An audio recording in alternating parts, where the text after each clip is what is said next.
Hello, hello, we're back. We are back on the air.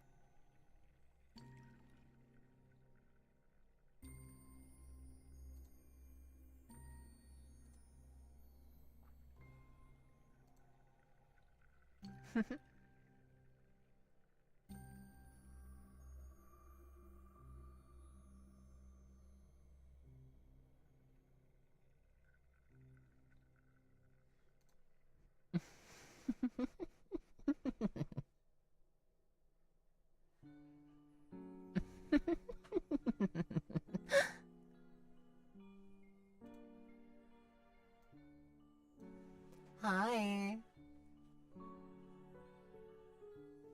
Hello.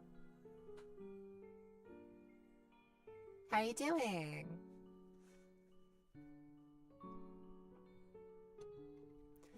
Hope you're ready for some binaural action in this stream.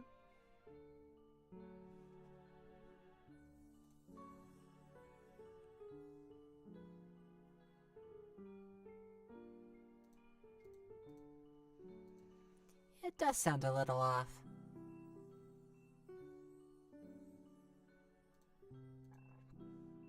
Right. But it also sounds off when I do it like this.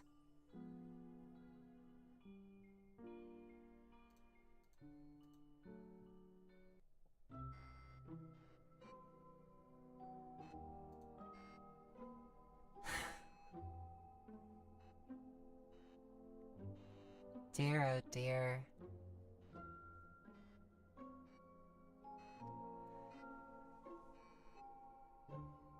Maybe I should hang back a little bit? Just a hair. Maybe being close is what's causing things.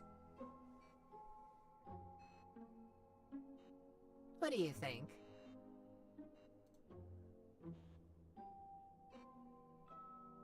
Offset by a few milliseconds? Could be.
Hi.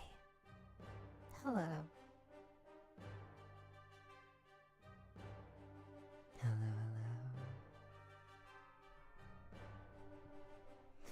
Hello and hi.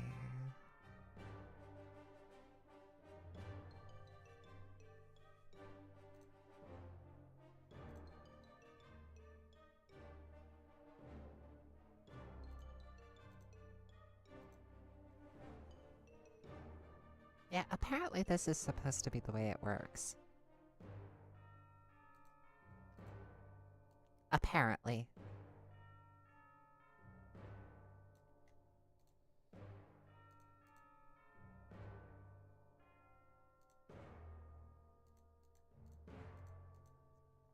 But I kind of like how this sounds. Despite the fact that it's offset slightly. Yeah, I don't know why it's doing that.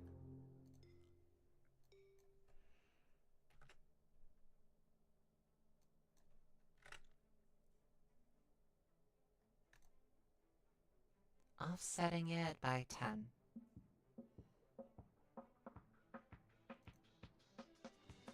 No.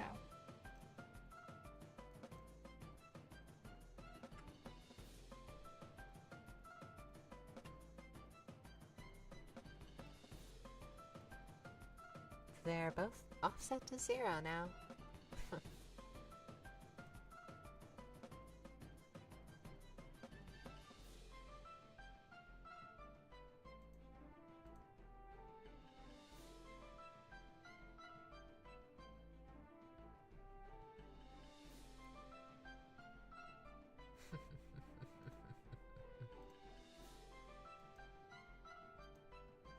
So yeah, it's gonna sound like this from here on out.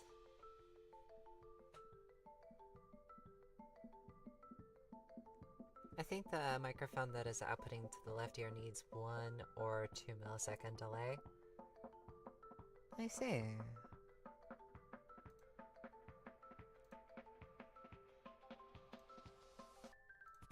Let's try that.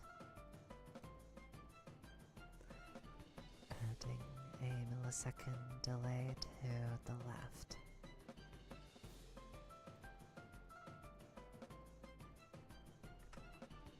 So this is with 2 milliseconds. The Transfeminine stream.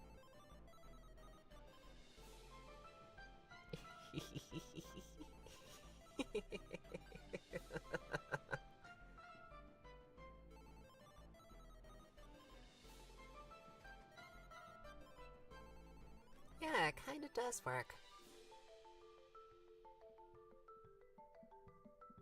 Yeah.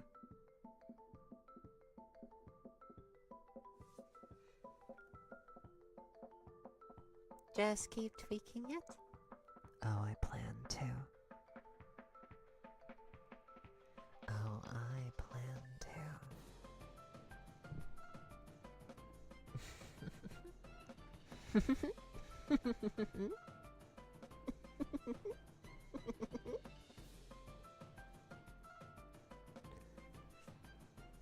Alright, Cosmo, it's called the Transfem stream because I am Transfem.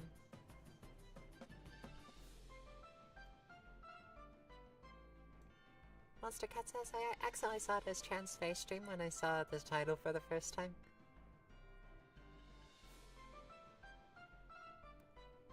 Oh yes, we're going to transform you into a fake creature.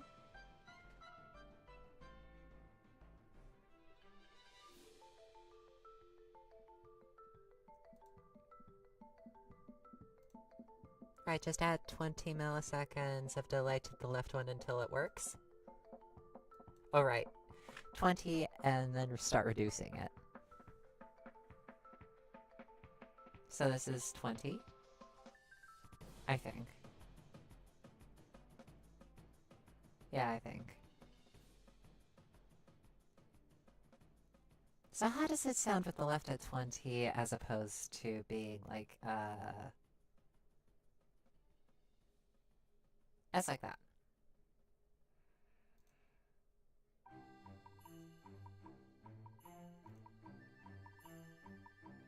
Sounds a bit like earlier.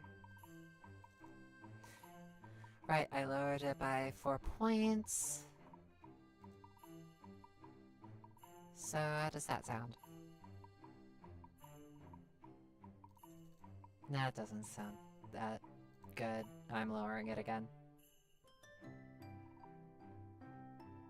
So about 12, what do you think? Does 12 sound good? 12 milliseconds of delay on the left-hand ear. Alrighty, so Eva's volunteering to hop and call. So ready to call when you are, Eve?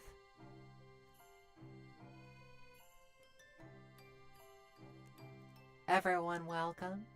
The one, the only. Eve! Hello.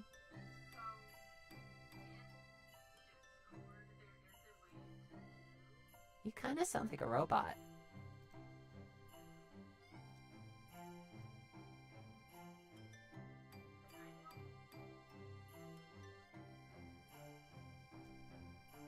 Yeah. I don't think that having Reaper open should affect anything. Maybe it's my own audio settings. Hang on a sec.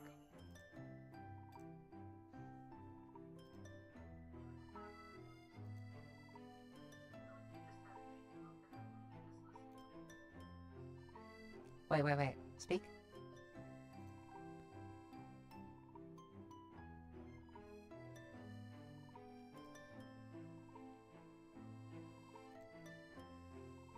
Okay, now I'm not getting any noise from you.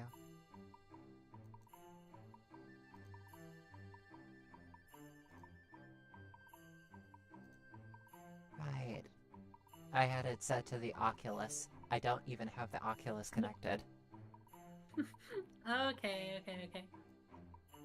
But yes, welcome! Welcome, Eve, to the stream. Sorry about that. We are setting up binaural audios, and yeah. Okay, so... just keep talking, I'll tell you to keep lowering it. Alright, I'll keep talking. So what should I talk about? What should I recite? Maybe quoth the Raven. Ooh, Lower. quoth the Raven. Okay. I am lowering the delay on the left-hand mic to 8. How does that sound? Does that sound any good? Keep going. Alright. So we're at 7 milliseconds right now? That is what 7 milliseconds sounds like. Go. Okay, give me a second. Alright. This is 6? 6! This is 6! This is gosh darn 6!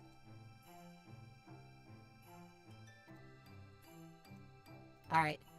5! This is 5! Ignore the siren. Even if you leave this room, you can never leave this room. 4. This is 4.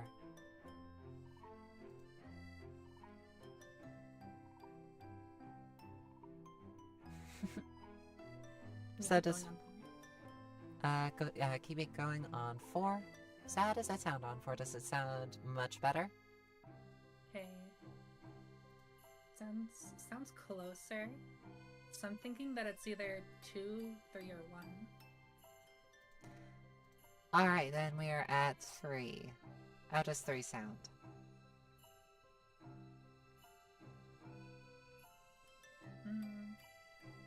Go to 2. Okay. Moving to 2. 2. This is what 2 sounds like. 2. This is 2. I can't believe that I'm quoting, Stephen King while we're doing binaural audio editing. Otep says, why would we want to leave? I never want to leave this room.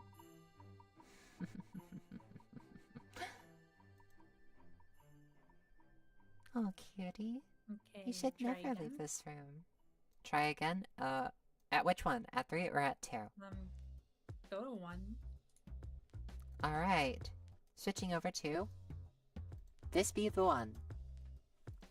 Beyond that, it is 0.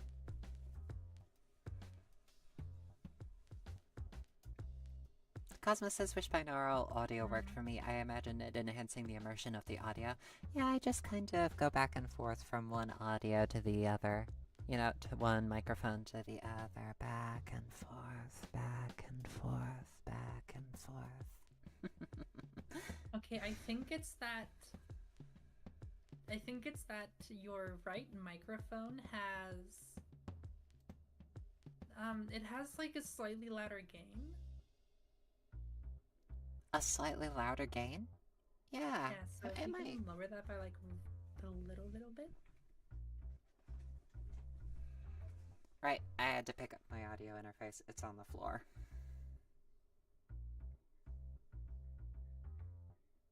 Well, what do you know? It does have a slightly louder gain.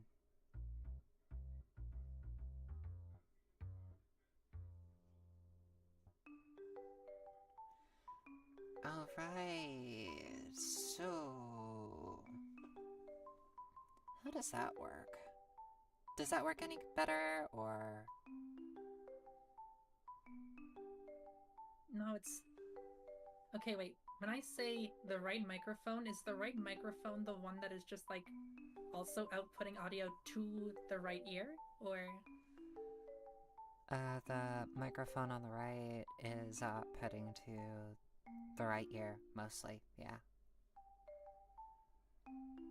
Okay, okay. Lower its gain a bit more. Alright, it's at mid. And I also have now my head positioned directly in between them. So it should be relatively even.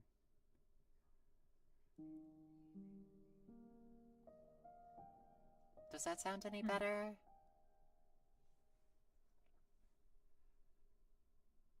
No, it definitely does. Ah, excellent. Most excellent.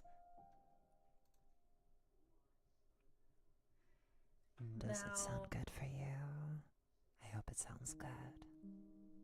Try putting the delay back up to 2. The delay on left? Yes. It is now back up to 2.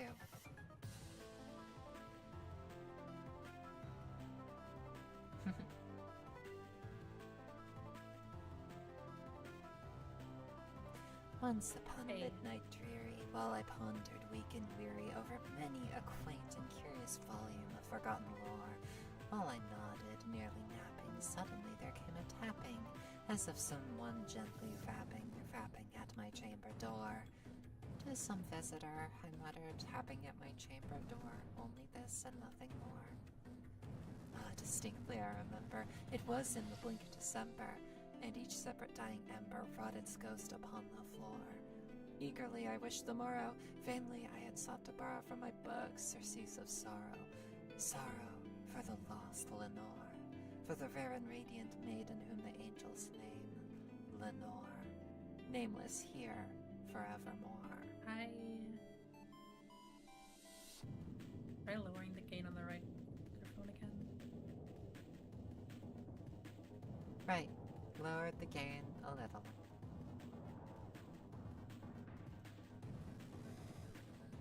And the silken, sad, uncertain rustling of each purple curtain thrilled me, filled me with fantastic terrors never felt before, so that now, to still the beating of my heart, I stood repeating, "'Tis some visitor entreating entrance at my chamber door, some late visitor entreating entrance at my chamber door, this it is and nothing more."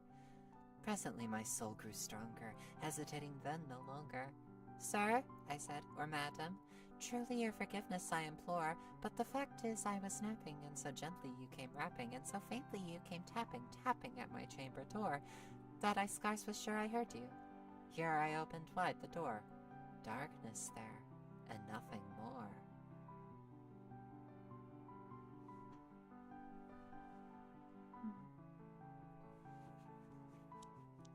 Like, it sounds good, but it's not, like, perfect, right? It isn't perfecto. It isn't quite perfect. But then again, nothing is perfect.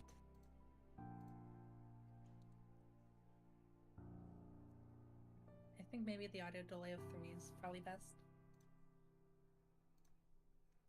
Setting it to 3. There we go.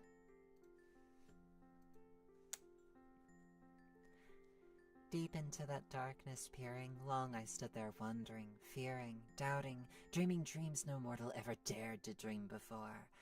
But the silence was unbroken, and the stillness gave no token, and the only word there spoken was the whispered word, Lenore? This I whispered, and an echo murmured back the word, Lenore. Merely this and nothing more.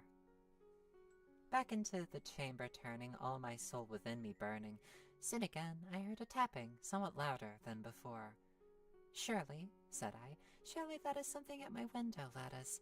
Let me see then, what thereat it is, and this mystery explore. Let my heart be still a moment, and this mystery explore. 'Tis the wind, and nothing more.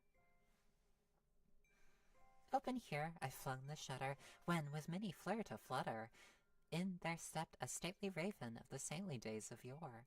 Not the least obeisance made he, not a minute stopped or stayed he, but with mine of lord or lady perched above my chamber door, perched upon a bust of Pallas just above my chamber door, perched and sat, and nothing more. Then this ebony bird beguiling my sad fancy into smiling, by the grave and stern decorum of the countenance it wore. Though thy crest be shorn and shaven, thou, I said, art sure no craven, guess a grim and ancient raven wandering from the nightly shore. Tell me, what thy lordly name is on the night's Plutonian shore. Quoth the raven, nevermore. Much I marveled this ungainly fowl to hear discourse so plainly, though its answer little meaning, little relevancy bore. For we cannot help agreeing that no living human being ever yet was blessed with seeing bird above his chamber door, bird or beast upon the sculpted bust above his chamber door with such a name as nevermore. But the raven, sitting lonely on the placid bust, spoke only that one word, as if his soul in that one word he did outpour. Nothing farther did he utter, not a feather then he fluttered, till I scarcely more than muttered, the friends have flown before, on the morrow he will leave me as my hopes have flown before. Then the bird said, nevermore.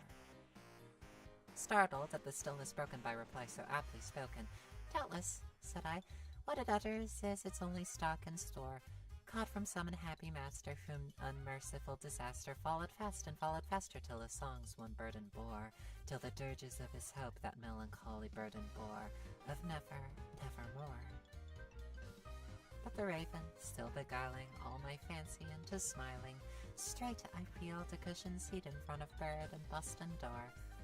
Then upon this velvet sinking, I betook myself to linking fancy unto fancy, thinking what this ominous bird of yore, what this grim, ungainly, ghastly, gaunt, and ominous bird of yore meant in croaking, nevermore.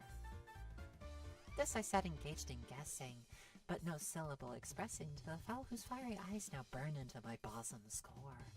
This and more I sat divining, with my head at ease reclining on the cushion's velvet lining that the lamplight gloated o'er, but whose velvet violet lining with the lamplight gloating o'er, she shall press nevermore. Then methought the air grew denser, perfumed from an unseen censer, swung by seraphim whose footfalls tinkled on the tufted floor. Wretch! I cried, thy God hath led thee, by these angels he hath sent thee, respite, and nepenthe from thy memories of Lenore. Quaff this kind nepenthe, and forget this lost Lenore. Quoth the raven, nevermore. Prophet, said I, thing of evil, prophet still if bird or devil. Whether tempter sent or whether tempest tossed thee here ashore, desolate yet all undaunted on this desert land enchanted, on this home by horror haunted, let me truly, I implore, is there balm in Gilead? Tell me, I implore. Quoth the raven, nevermore. Prophet, said I, thing of evil, prophet still if bird or devil, by that heaven that bends above us, by that God we both adore, tell this soul with sorrow laden, if within the distant Eden, it shall clasp a saint and maiden, whom the angels name Lenore. Clasp a fair and radiant maiden, whom the angels name Lenore. Quoth the raven, nevermore. Be that word our sign of parting, bird or fiend, I shrieked up starting. Get thee back into the tempest and the night's Plutonian shore. Leave no black plume as a token of that lie that thy soul hath spoken. Leave my I'm really loneliness sorry to unbroken. interrupt, Nico. Yeah? So, this might be a case where a not dedicated, like, setup for this specific thing might just be the difference between this and, like, a 3DO or something like that. Because I noticed that every single binaural recording setup has the microphones facing away from each other as well.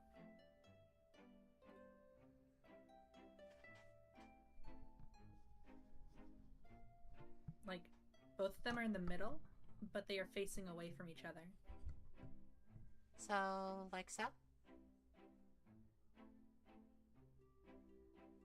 That is definitely different. Not better?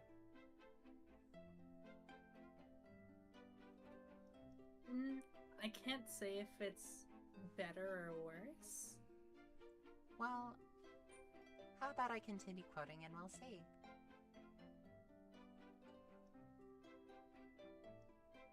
That's this fair. is Eve. This is Eve. This is my compatriot, someone who's attempting to help me refine the binaural audio so that it sounds good.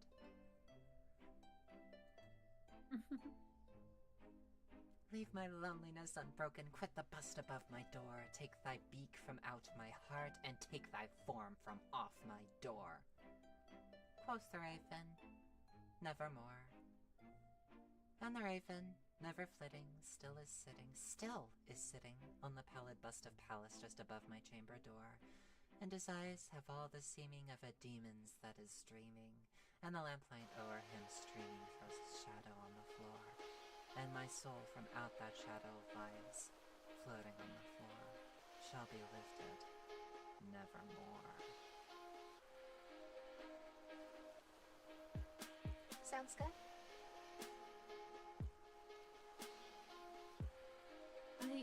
With, like, some further refining, I think yes. True that. Like, since the microphones are now facing away from you, you should probably turn up the gain a little bit on both. Right, allow me to pick up my audio interface.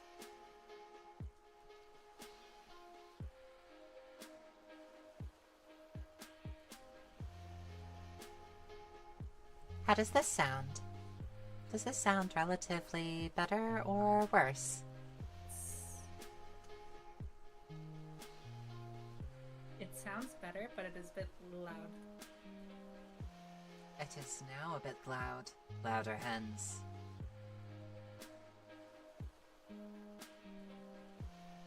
Better?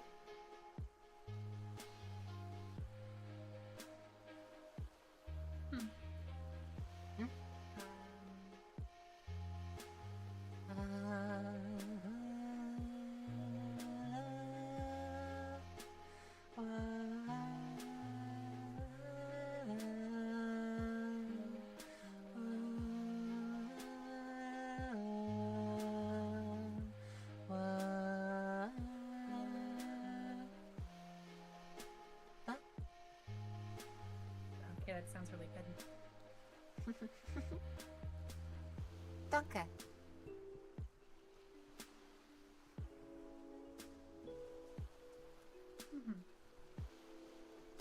Now I'm just remembering the one time that Homer Simpson quoted the Raven. Take thy beak from out my heart and take thy form from off my door. Oh, thank you, Racing Star.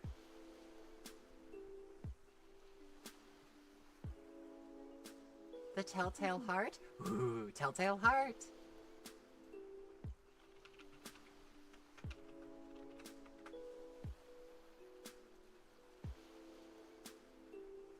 True, nervous.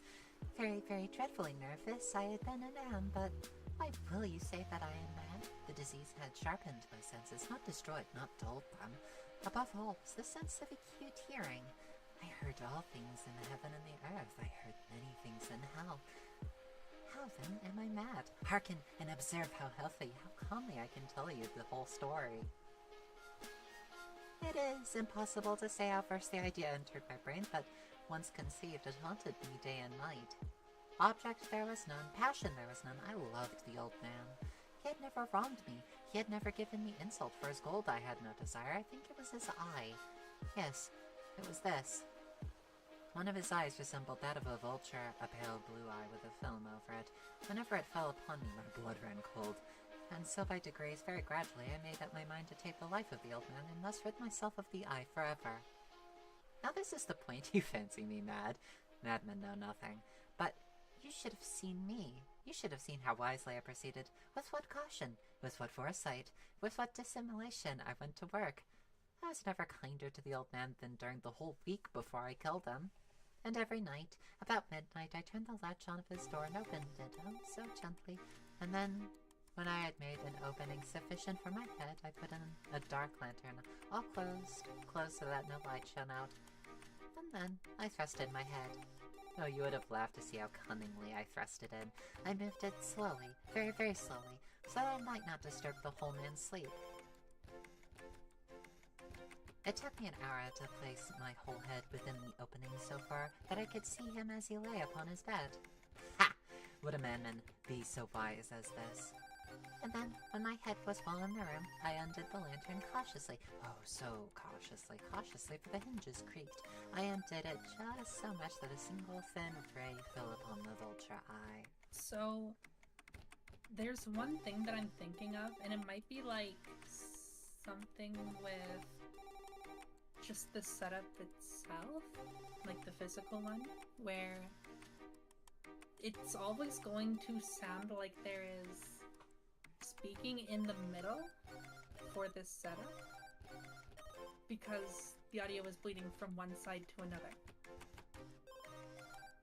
I see.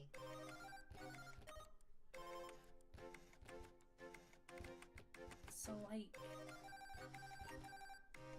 I'm not sure what your setup looks like exactly, but I'm just thinking that, like, if there was a divider in, like, the middle between them, or, like, something that blocks the audio from, like, the middle of the microphones. Honestly, I kind of doubt it. I think that this would be the best option for the time being. Oh, definitely. For like, just making this setup, it definitely sounds good. Right, where was I? And this I did for 7 long nights. Every night, just at midnight, but I found the eye always closed, and so it was impossible to do the work, for it was not the old man who vexed me, but his evil eye. And every morning, when the day broke, I went boldly into the chamber and spoke courageously to him, calling him by name in a hearty tone and inquiring how he had passed the night. So you see, he would have been a very profound old man indeed to suspect that every night, just at 12, I looked upon him while he slept. Upon the 8th night, I was more than usually cautious in opening the door. A watch's minute hand moves more quickly than did mine. Never before that night had I felt the extent of my own powers, of my sagacity. I could scarcely contain my feelings of triumph to think that there I was, opening the door little by little, and he not even to dream of my secret deeds or thoughts. I fairly chuckled at the idea, and perhaps he heard me, for he moved on the bed suddenly, as if startled. Now you may think that I drew back, but no. His room was as black as pitch with the thick darkness, for the shutters were close-fastened, through fear of robbers, and so I knew that he could not see the opening of the door, and I kept pushing it on steadily, stealthily. I had my head in, and was about to open the lantern, when my thumb slipped upon the tin fastening, and the old man sprang up in his bed, crying out, "Who's there?" I kept quite still. I said nothing. For a whole hour I did not move a muscle, and in the meantime I did not hear him lie down. He was still sitting up in the bed listening, just as I have done, night after night, hearkening to the death watches in the wall. Presently I heard a slight groan, and I knew it was not the groan of mortal terror. It was not a groan of pain or of grief. Oh no, it was the low stifled sound that arises from the bottom of the soul when overcharged with awe. I knew the sound well. Many a night, just at midnight, when all the world slept, It is swelled up from my own balsam, deepening with its dreadful echo the terrors that distracted me. I say I knew it well. I knew what the old man felt, and I pitied him, though I chuckled at heart. I knew that he had been lying awake ever since the first slight noise, when he turned in the bed. His fears had been ever since growing upon him. He had been trying to fancy them causeless, but could not. He had been saying to himself, "It is nothing but the wind in the chimney, it is only a mouse crossing the floor," or "It is merely a cricket which has made a single chirp." Yes, he has been trying to comfort himself with these suppositions, but he has found all in vain, because death, in approaching him, had stalked with his black shadow before him and enveloped the victim. And it was the mournful influence of the unperceived shadow that caused him to feel, although he neither saw nor heard, to feel the presence of my head within the room. When I had waited a long time, very patiently, without hearing him lie down, I resolved to open a very, very little crevice in the lantern. So I opened it. You cannot imagine how stealthily, until at length a single dim ray, like the thread of the spider, shot from out the crevice and fell upon the vulture's eye. It was open, wide open, and I grew furious as I gazed upon it. I saw it with perfect distinctness, all a dull blue, with a hideous veil over it that chilled the very marrow in my bones. But I could see nothing else of the old man's face or person, for I had directed the ray as if by instinct precisely upon the damned spot. And now, have I not told you that what you mistake for madness is but over-acuteness of the senses? Now I say, there came to my ears a low, dull, quick sound, such as a watch makes when enveloped in cotton. I knew that sound well, too. It was the beating of the old man's heart. It increased my fury as the beating of a drum stimulates the soldier into courage. But even yet, I refrained and kept still. I scarcely breathed. I held the lantern motionless. I tried how stealthily I could to maintain the ray upon the eye. Meantime, the hellish tattoo of the heart increased. It grew quicker and quicker and louder every instant. The old man's terror must have been extreme. It grew louder, I say, louder every moment. Do you mark me well? I have told you that I am nervous, so I am. And now at the dead hour of the night, amid the dreadful silence of that old house, so strange a noise as this excited me to uncontrollable terror. Yet for some minutes longer I refrained and stood still, but the beating grew louder. I thought the heart must burst, and now a new anxiety seized me. The sound would be heard by a neighbor. The old man's hour had come. With a loud yell, I threw open the lantern and leaped into the room. He shrieked once only. In an instant, I dragged him to the floor and pulled the heavy bed over him. I then smiled gaily to find the deed so far done. But for many minutes, the heart beat on with a muffled sound. This, however, did not vex me. It would not be heard through the wall. At length, it ceased. The old man was dead. I removed the bed and examined the corpse. Yes, he was stone dead. I placed my hand upon the heart and held it there many minutes. There was no pulsation. He was stone dead. His eye would trouble me no more. If you still think me mad, you will think so no longer when I describe the wise precautions I took for the concealment of the body. The night waned, and I worked hastily but in silence. First of all, I dismembered the corpse. I cut off the head, and the arms and the legs. I then took up 3 planks from the flooring of the chamber, and deposited all between the scantlings. I then replaced the boards so cleverly, so cunningly, that no human eye, not even his, could have detected anything wrong. There was nothing to wash out, no stain of any kind, no blood spot whatsoever. I'd been too wary for that. A tub had caught all. When I had made an end of these labors, it was 4 o'clock, still dark as midnight. As the bell sounded the hour, there came a knocking at the street door. I went down to open it with a light heart, for what had I now to fear? There entered 3 men, who introduced themselves with perfect suavity as officers of the police. A shriek had been heard by a neighbor during the night. Suspicion of foul play had been aroused. Information had been lodged at the police office, and they, the officers, had been deputed to search the premises. I smiled. For what had I to fear? I bade the gentleman welcome. The shriek, I said, was my own in a dream. The old man I mentioned was absent in the country. I took my visitors all over the house. I bade them search well. I led them at length to his chamber. I showed them his treasures, secure, undisturbed. In the enthusiasm of my confidence, I brought chairs into the room, and desired them here to rest from their fatigues, while I myself, in the wild audacity of my perfect triumph, placed my own seat upon the very spot beneath which reposed the corpse of the victim. The officers were satisfied. My manner had convinced them. I was singularly at ease. They sat, and while I answered cheerily, they chatted of familiar things. But ere long, I felt myself getting pale and wished them gone. My head ached, and I fancied a ringing in my ears. But still they sat and still chatted. The ringing became more distinct. It continued and became more distinct. I talked more freely to get rid of the feeling, but it continued and gained definitiveness, until, at length, I found that the noise was not within my ears. No doubt I grew very pale, but I talked more fluently and with a heightened voice. Yet the sound increased, and what could I do? It was a low, dull, quick sound. Much such a sound as a watch makes when enveloped in cotton. I gasped for breath, and yet the officers heard it not. I talked more quickly, more vehemently, but the noise steadily increased. I arose and argued about trifles in a high key and with violent gesticulations, but the noise steadily increased. Why would they not be gone? I paced the floor to and fro with heavy strides, as if excited to fury by the observations of the men, but the noise steadily increased. Oh God, what could I do? I foamed, I raved, I swore. I swung the chair upon which I had been sitting and grated it upon the boards, but the noise arose over all and continually increased.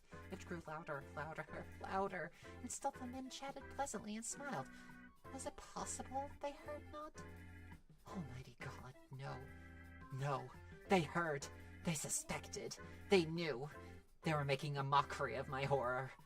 This I thought, and this I think. But anything was better than this agony. Anything was more tolerable than this derision. I could bear those hypocritical smiles no longer. I felt that I must scream or die, and now again, hark, louder, louder, louder, louder. Villains! I shrieked. Dissemble no more. I admit the deed. Tear up the planks. Here, here. It is the beating of his hideous heart.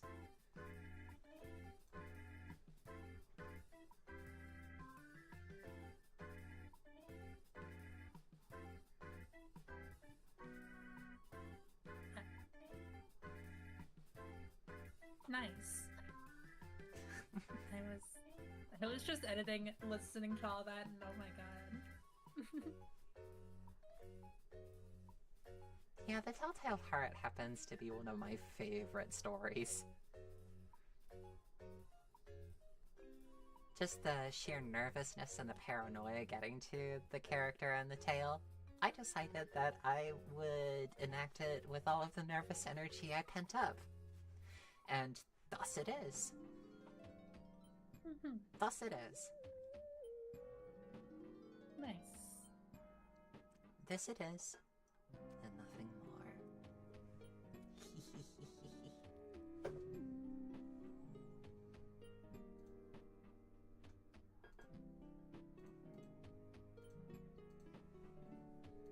So, how are you doing today? Monster Cat says, what's happening? I just got back. Well, I just got done telling the Telltale Heart. Oh, thank you so very much, Otep. Says, thank you, that was amazing. It's also my favorite. Tiny Pearl says, do I know you were reading the Telltale Heart? That sounded like a mental breakdown in real time.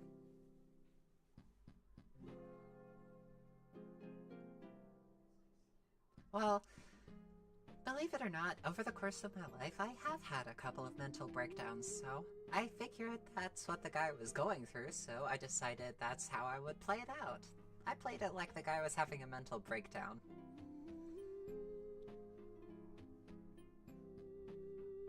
Tis a mental breakdown and nothing more.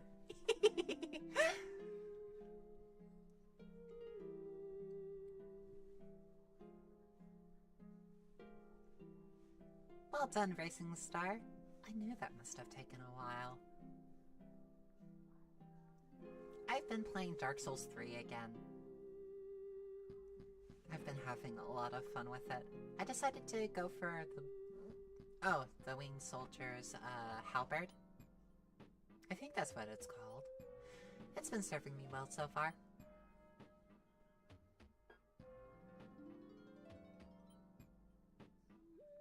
Whew. I certainly know that with singing and with reciting tales like that really, really quickly, it sometimes hurts my jaw. Random Thing says, oh, that reminds me, I gotta get back to my Dark Souls 1 level 1 run. Ooh, a level 1 run. Certainly upping the challenge, aren't we? Of course, Bracing Star. Also, welcome back. I really, really do apologize for, closing out the stream as I did midway through and having to redo it all. I just wanted to get this binaural setting all fixed up. It only took like 10 minutes? 15? It must have taken a lot longer than that. Regardless.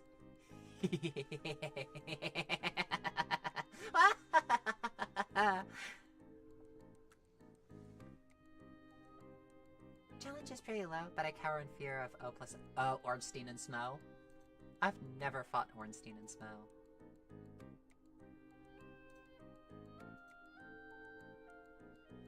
Thor, the Joker attacked anti-companies destroying your video game sky? Yes, precisely that, Thor.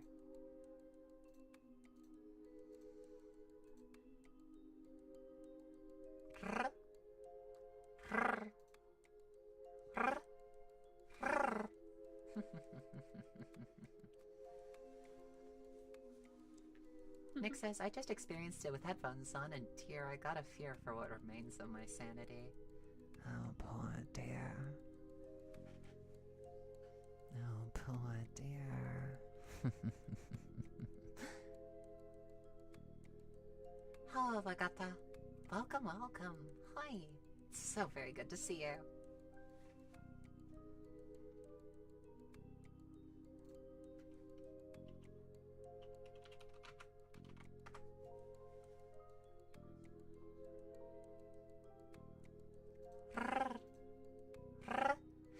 Die, Mary. I boop you. Boop. Get booped. Get absolutely loved and treasured. Get absolutely loved and treasured. Nya. Nya. Nya. Nya. Nya. Pra. Pra. Nya. Nya.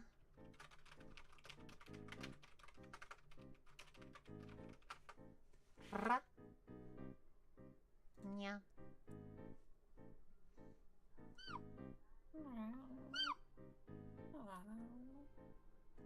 Pra.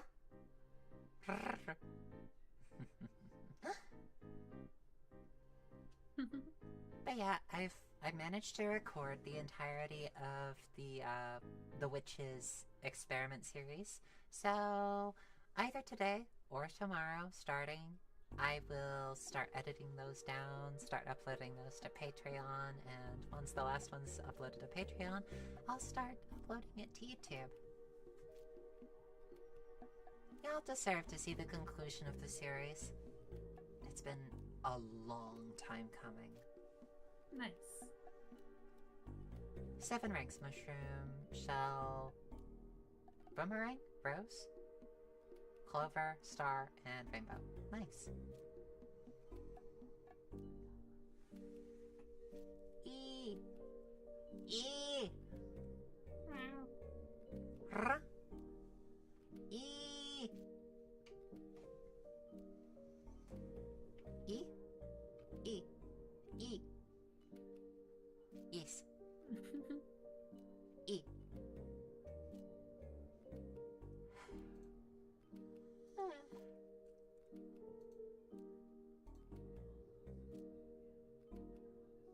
I'm kind of a bit sad to hear that I didn't get to play in Calgary, but it was fun playing her on stream and like recording those 5 sample takes. He did really, really well, Eve. Otep says, I don't know why all my friends think I'm easy to kidnap. Well, it's that spoken poetry and would gladly get in a van if someone whispered it in my ear. No tap. Thank you. Monster Cat says it was fun listening to you do that as well, Eve. Nyaha. Nyaha. Nyaha. Nyaha. Nyaha. Nyaha. Nyaha. Nyaha.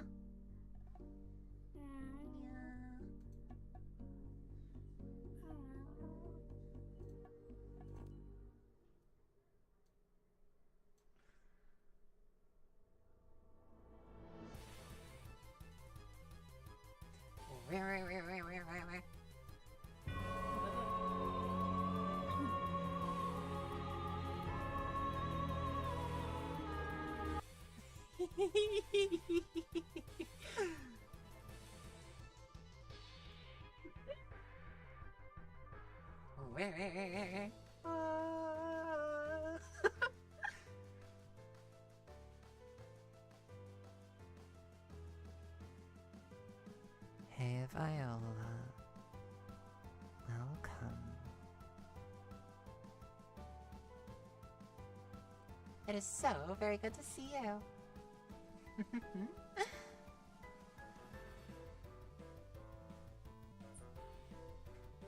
So, any song requests? Anything you would like to hear me sing or do?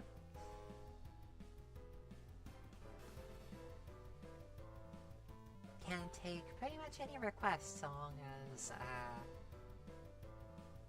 as I'm able to sing it.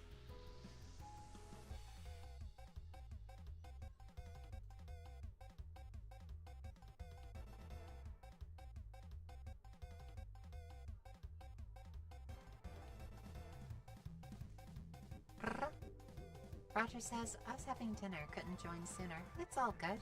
Welcome, Roger. This made my day, actually. I'm glad. Welcome. Welcome, welcome. To the stream.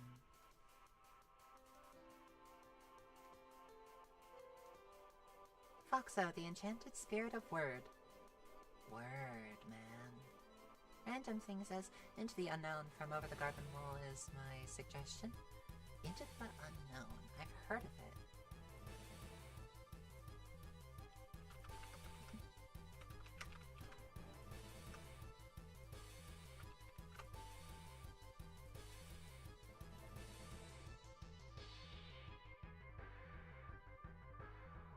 Huh. I'll need to listen to it.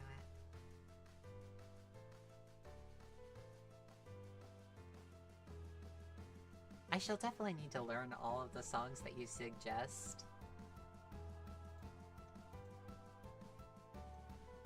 So that I could call it the Nico the Bard sections. The Fox Bard. Fox the Bard.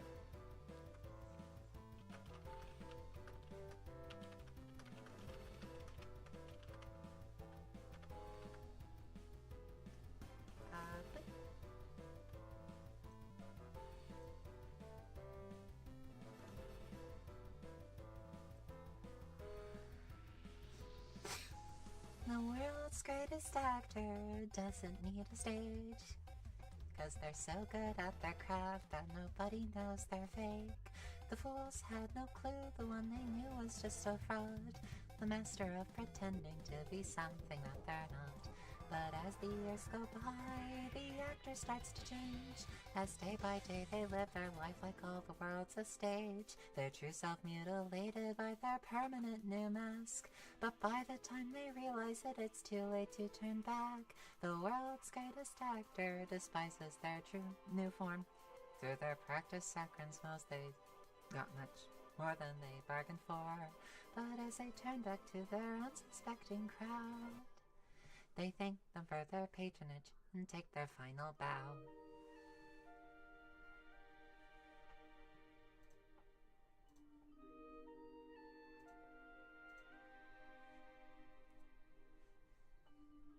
Sweet dreams, or Killer Queen? As in sweet dreams are made of these? That's a good one. Curses by the Cranewives? Woo, time to make a shopping list. Is it really a shopping list?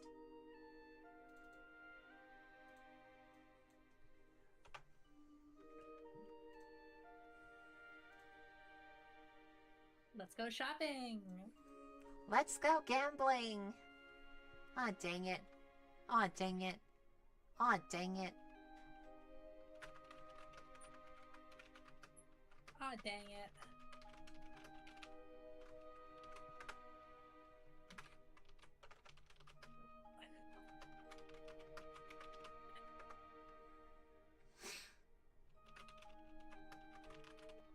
My voice is so off today. It's all good. Everyone has off days. That's fair, that's fair. Aw, dang it. Aw, dang it.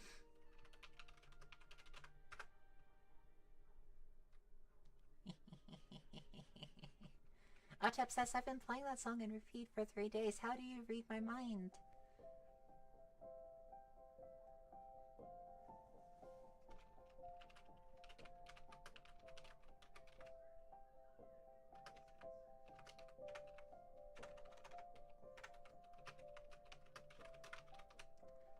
Oh, right. Empires by the Cranewives? I see.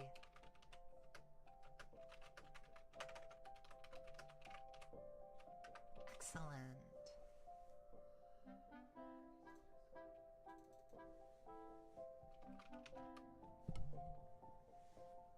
Flip?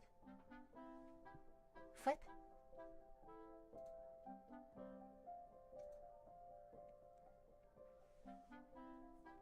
There's also a song that Chase Noseworthy made that I think I would like to sing too. Blacksmith, blacksmith, forge me a blade of the strongest steel, that when I strike my enemies, their wounds may never heal. Blacksmith, blacksmith, of your blade, legends there shall rise, for the blade that you will forge for me will deliver us from the night, the night. Oh,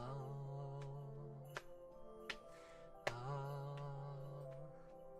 Strike, turn, hammer and burn, the bellows teach and the fires learn.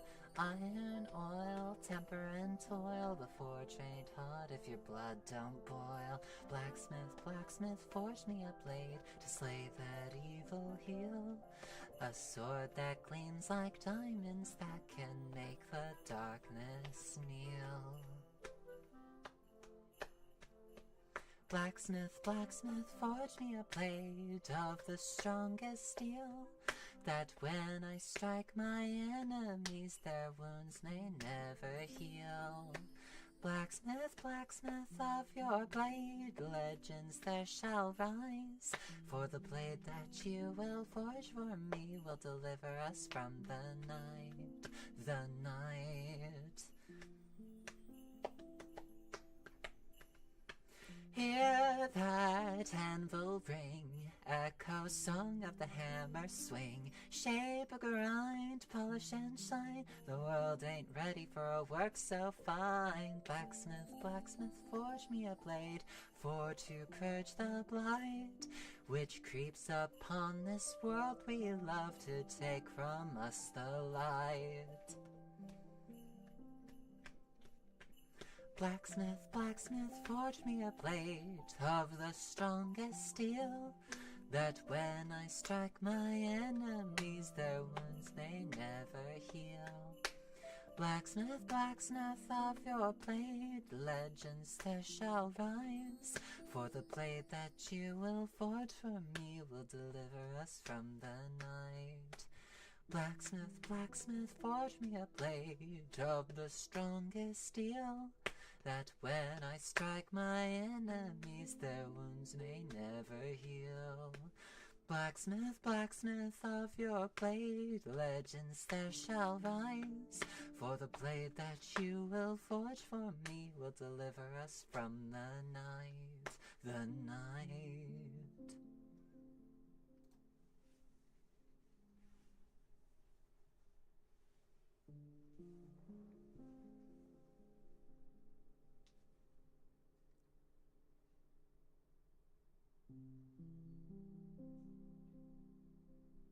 Roger says, when's the blacksmith mommy ASMR at? Uh-oh. You hear that, Eve? Huh? Ah. What? Huh? Blacksmith mommy ASMR. Blacksmith mommy ASMR when? You'll get your blacksmith mommy one day. Don't you forget it. I'm scared. Is that a threat? It is a promise. Oh no. Monster says, joke suggestion, but 2 Trucks by Lemon Demon. No, no, I'm not doing that one. Boo. I can't. Boo. I can't.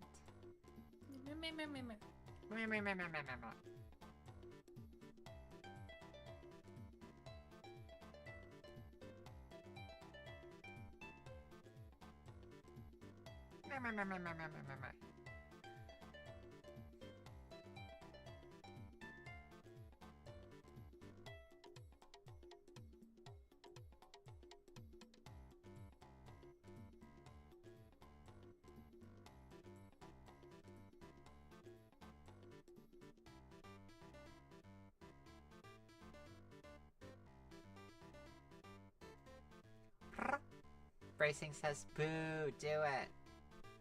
But I can't. I can't do 2 Trucks by Lemon Demon. Imagine hearing clink, clink, clink every 5 seconds. Ding, ding, ding. Pain and Pleasure by Lily for Pharaoh? Oh, I see.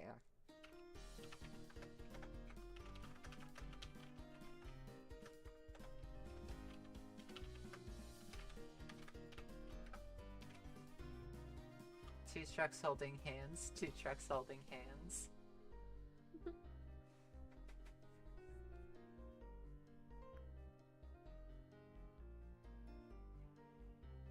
Tiny says I don't know what that is, and I highly doubt I want to now. I will have order.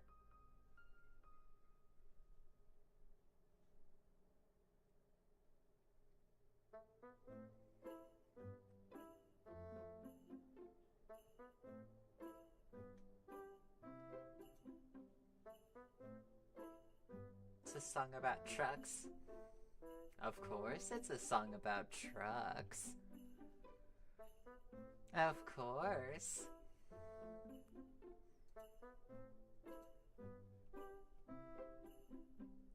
Blacksmith suggestion. In order to earn your blade, you don't need to fight any monsters.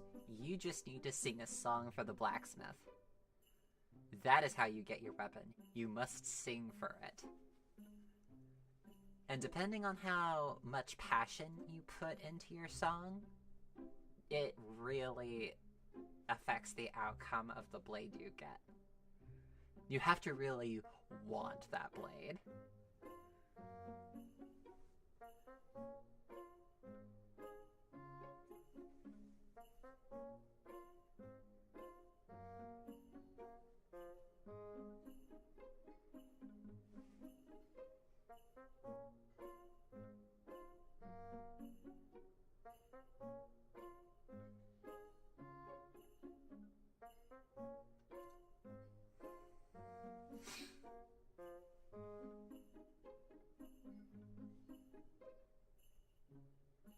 It's a song about trucks and nothing else, says Monster Cat 309.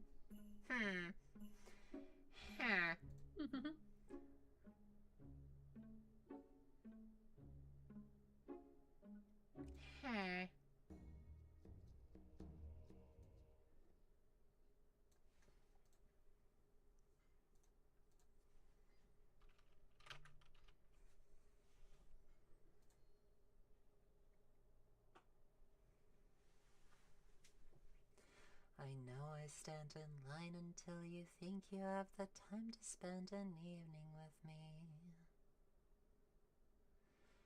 And if we go someplace to dance, I know that there's a chance you won't be leaving with me. Then afterwards we drop into a quiet little place and have a drink or two. And then I go and spoil it all by saying something stupid like I love you.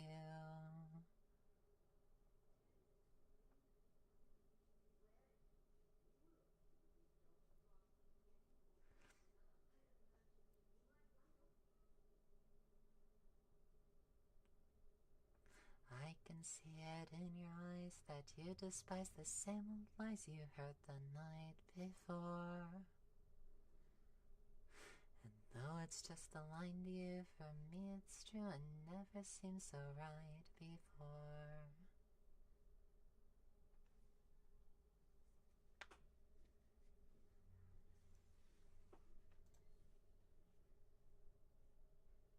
Tiny Pearl says, this is a song about soft drinks and nothing else.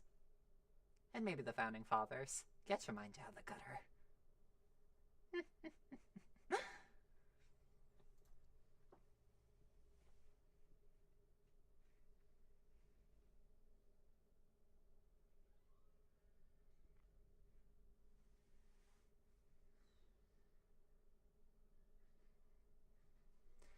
I practice every day to find some clever lines to say to make the meaning come true. But then I think I'll wait until the evening gets late and I'm alone with you.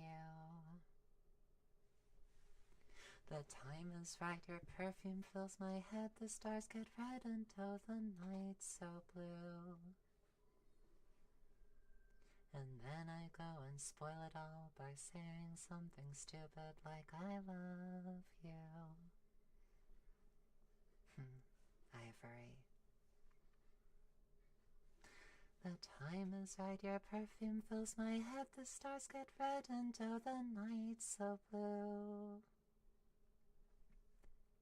And then I go and spoil it all by saying something stupid like I love you. I love you. I love you. I love you. I love you.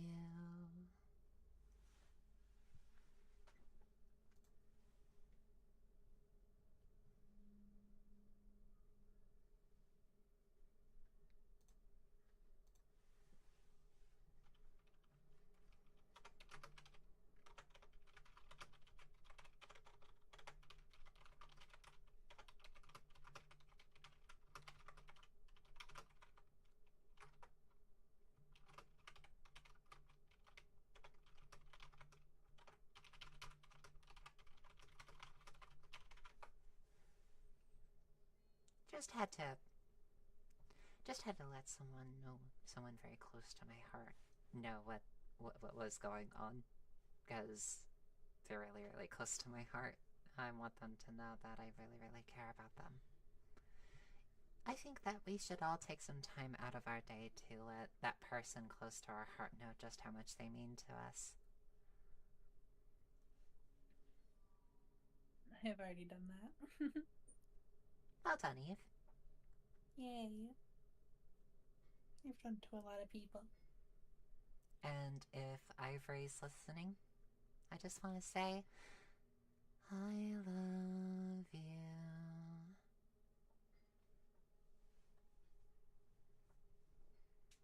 You're right, random thing for random times. The Stipendium is one of the greatest. One of their songs, gosh, Ad Infinitum happens to be a tongue twister. Invisible by Duran Duran? I'll have to learn that for next time.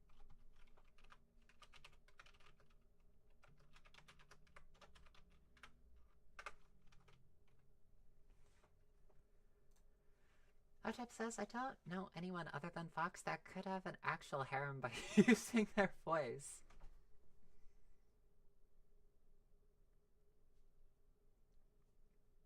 I don't know about a harem.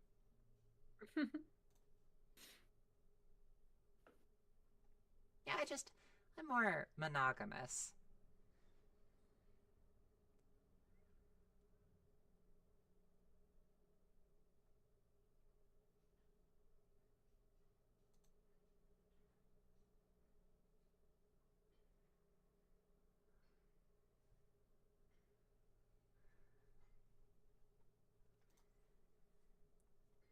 Nuclear Raven says, I mean, polyamory is based. It is based, it's just not for me. I don't like to be shared. So, the love that I share must be platonic. Doesn't mean that I care for y'all any less. Just means that I'm most likely not ever going to be in a relationship. With more than one person. And that one person is Ivory.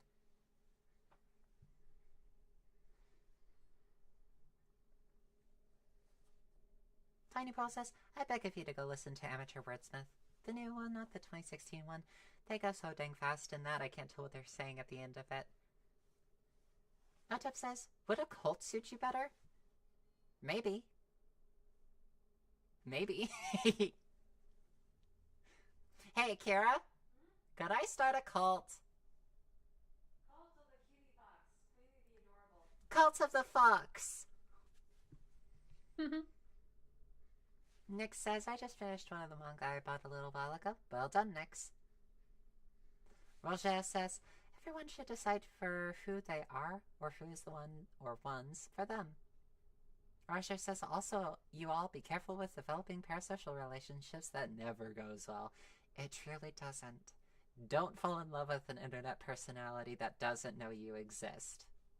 That just goes without saying. It can get really messy really quickly. Now, I like being a person who's like, oh, hello, hi, nice to meet you. So if you ever do like see me out and about and you want to say hi, go ahead and say hi. Just don't like start going really, really quickly, because then you might accidentally freak me out.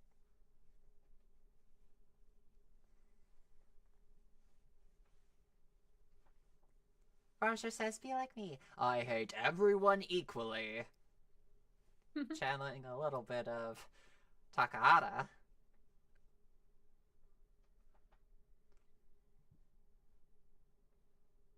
Do you even read my Christmas list?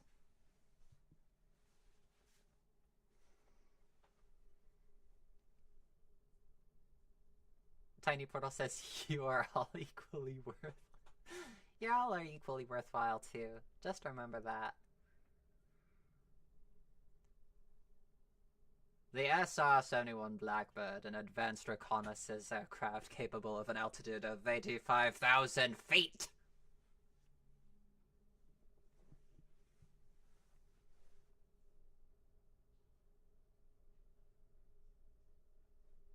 Marcus Cause says, as someone who naturally speaks fast, that's a hard ask. Hey kids, wanna see a dead body?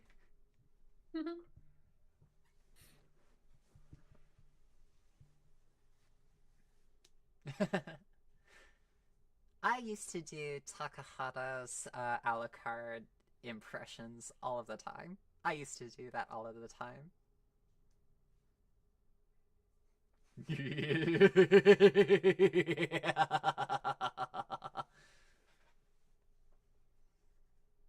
The missile knows where it is at all times. It knows this because it knows where it isn't. I'm now going to look up. Sleepy.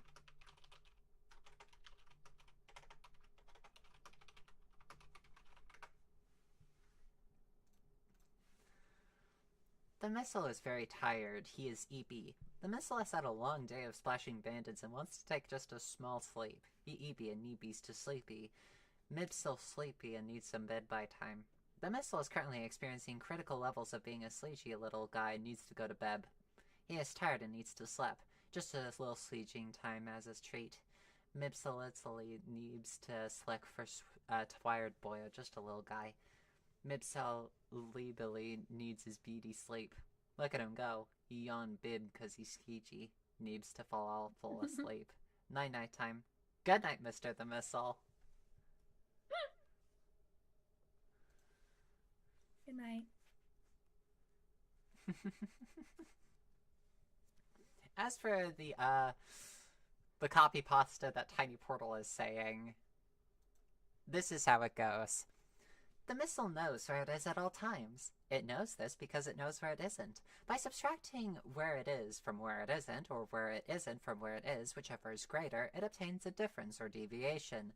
The guidance subsystem uses deviations to generate corrective commands to drive the missile from a position where it is to a position where it isn't, and arriving at a position where it wasn't, it is now. Consequently, the position where it is is now the position that it wasn't, and it follows the position that it was is now the position that it isn't. In the event that the position that it is in is not the position that it wasn't, the system has acquired a variation, the variation being the difference between where the missile is and where it wasn't. If variation is considered to be a significant factor, it too may be corrected by the GEA. However, the missile must also know where it is. The missile must also know where it was, I should say. The missile guidance computer scenario works as follows. Because a variation has modified some of the information the missile has obtained, it is not sure just where it is. However, it is sure where it isn't, within reason, and it knows where it was. It now subtracts where it should be from where it wasn't, or vice versa, and by differentiating this from the algebraic sum of where it shouldn't be to where it was, it is able to obtain the deviation in its variation, which is called error.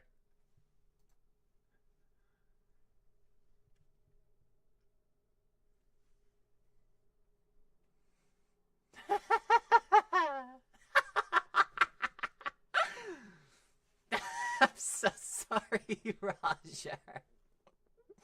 Roger, I'm sorry. Roger, please don't. Roger, no, please.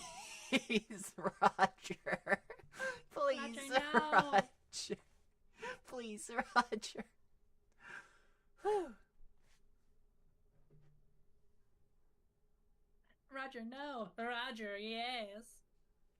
Roger, no. Roger, yes.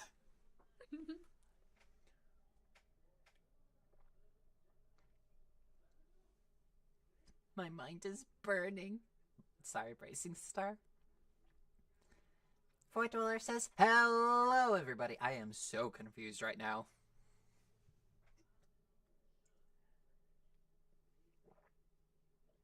Why do you say it like Markiplier? Because why not? That's fair. That's very fair. At least you have a mind left, says Roger. No! We melted Roger's mind. We need to be sit back together again. Do you have the cerebral cortex? Where's the hippocampus?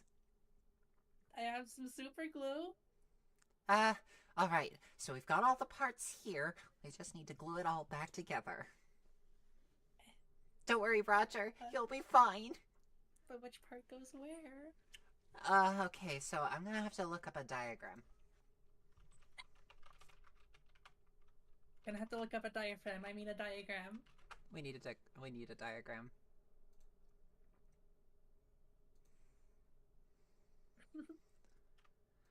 Okay.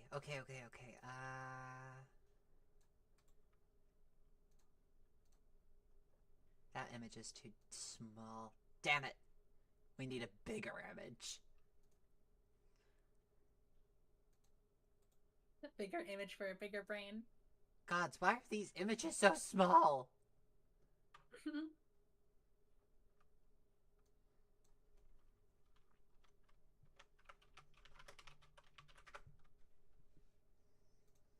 Okay, I think this might be it. Yeah, this might be it. Okay. So, human brain anatomy. Okay, so, do you have the spinal cord. Yes, I have that. Alright, I'm gonna attach the cerebellum to the back. You glue it in place. On it. Alright? We What should be next? as What next? gentle as possible. We don't know what sort of effects this could have We're once running out of Roger... time, Nico. I know! Don't put me under so much pressure! Hurry up. Okay, here's the temporal lobe. Okay. Here. Okay, got it. Okay, I think we can do without the occipital lobe for a little bit. Okay, Here's the perfect. parietal. It's smaller, so. And Okay, here's the frontal lobe. Did you remember the hippocampus? Well, you have to remember the hippocampus, otherwise they won't remember anything. It wasn't in the diagram. It wasn't in the diagram. What do you mean? It's behind the temporal lobe. Oh, bugger me. We forgot the occipital lobe. It was misplaced, and now the hippocampus is missing. You know what? Glue it all back together. The doctor will be back soon. Just get the brain cap, and we will be okay. If anyone asks it, no one's gonna ask. But if anyone asks, all of the pieces of Roger's brain were here when last we checked. We left Roger alone, and mysteriously and suddenly, their brain was just all over the floor. It's like, we didn't do anything wrong. It was fuck. Who do we blame it on? Well, I mean, the medical student was the one that left us in charge. That must have been the first mistake. Shit. What do we do? What do we do? Well, I mean... Hey, Roger, how are you feeling?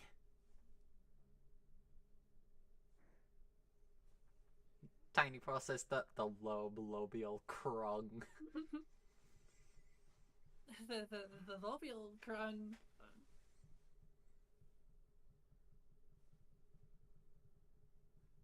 What the heck is Roger? the lobial crung? I'm feeling kinda... Uh-oh. Good? Good? Please say good. Please say good. Well, at least they remember words. You can string together a 3-word sentence. That's good enough. I think we gotta leave. In the moment I understood the weakness of my flesh. Oh, gods. Oh, no.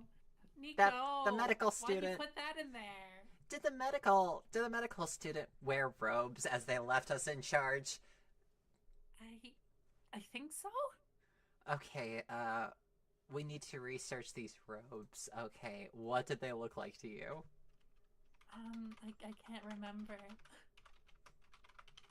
I've never seen these robes before.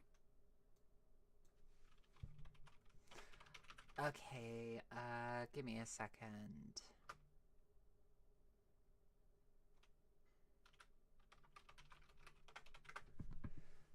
Okay, so...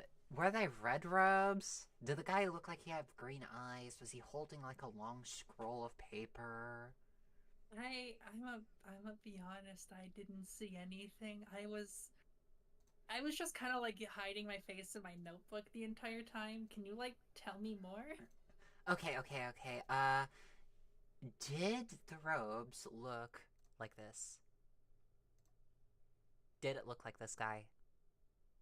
Oh yeah, no, that's the guy. Oh gods, we misunderstood the assignment. Oh no! We misunderstood the assignment big time.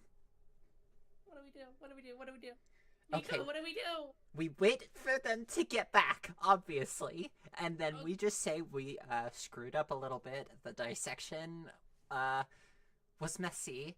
Can you still use your motor functions at least? Were you going to be a servitor or something else? This was a Warhammer 40k Mechanicus.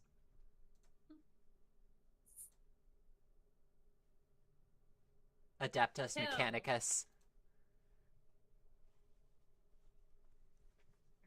Yep. We misunderstood the assignment big time, Eve. Well, this has been absolutely lovely. We should probably get in a shuttle and go. Okay, running. Running time.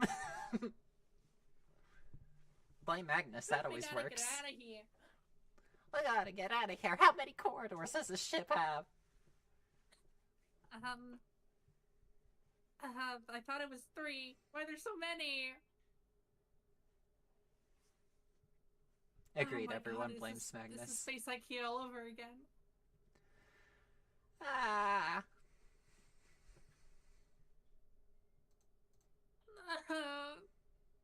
I'm scared, Nico. What do we do? Well, keep calm. And if anyone catches us, and no one's gonna catch us, but if anyone catches us, we should get our story straight, and we should probably just say we weren't anywhere near this operation. Oh, hi, sir. Lovely weather we're having, right?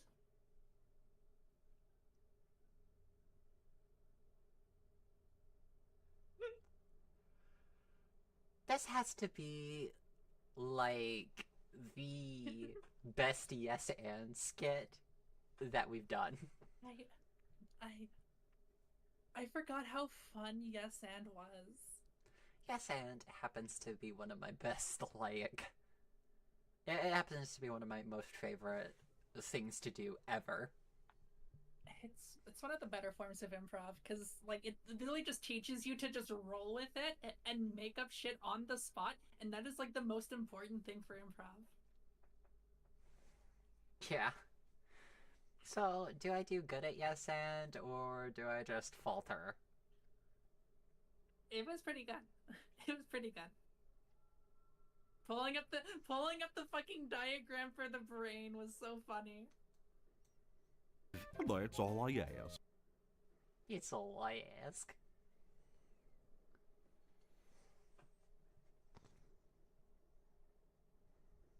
Roger says, memes aside, FRA lobotomizing ASMR when?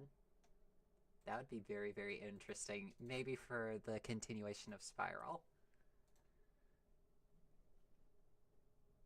Nick says, I just got back from selling my gender for snack again. What happened? Can you sell your Nothing gender happened. multiple times? Nothing at all happened. Don't ask about it. Please Don't don't ask ask. about it. Please don't ask.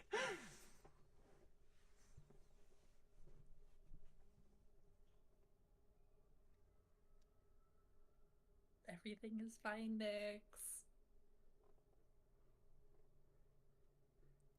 You own me for my fried brain? Uh-oh. Nick says, I ask people for their genders and then I sell them for snacks. You're a fae that steals people's genders and then you sell them for snacks? Gods, that's what they do with our genders. Is that what they What's do with our next? attention span too? What's next? What's next? Yeah, at least are they good snacks? Are they substantial snacks? I am non-binary. That's crazy. May I have your pronouns?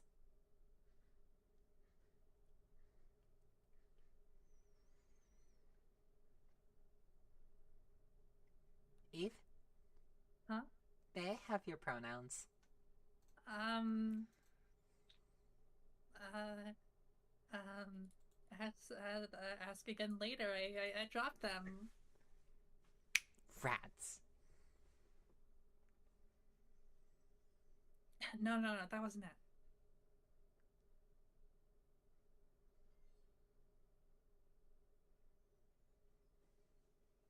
Out of all the pronouns, rats are not part of them.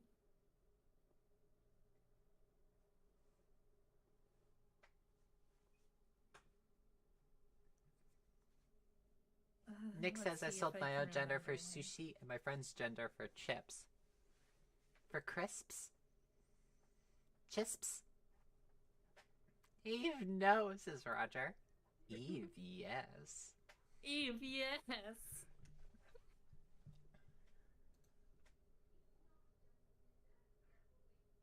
Eve, yes.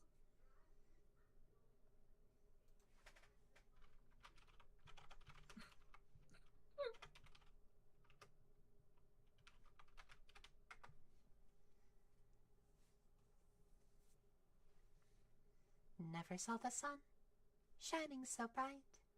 Never saw things going so right. Noticing the days hurrying by. When you're in love, my how they fly. Oh, blue skies smiling at me. Nothing but blue skies do I see. Bluebirds singing a song. Nothing but bluebirds all day long. Never saw the sun shining so bright. Never saw things going so right. Noticing the days hurrying by. When you're in love, my how they fly.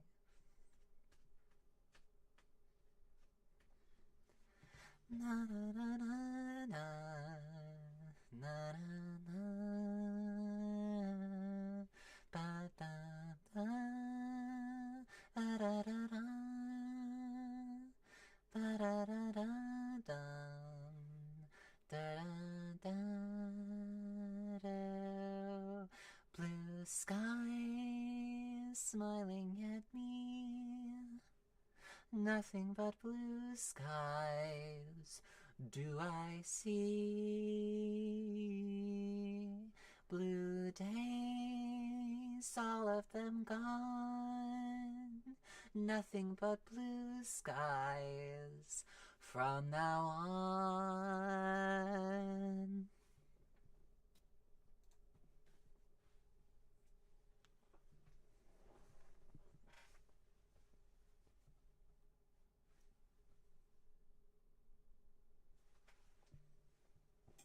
Ads are true evil. Unfortunately for me, they're kind of a necessary evil for me to have any form of living.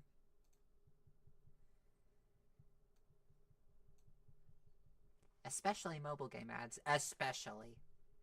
Evil. Evil creatures.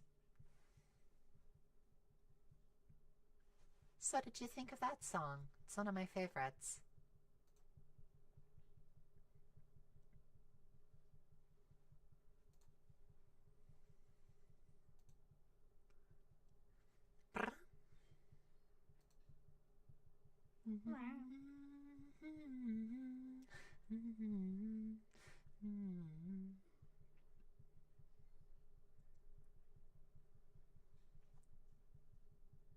Thank you so very much, Roger. Thank you, Void. I really, really appreciate it. Roger says, shame that the same voice melted my brain. I'm really sorry about that. I'm so sorry, Roger.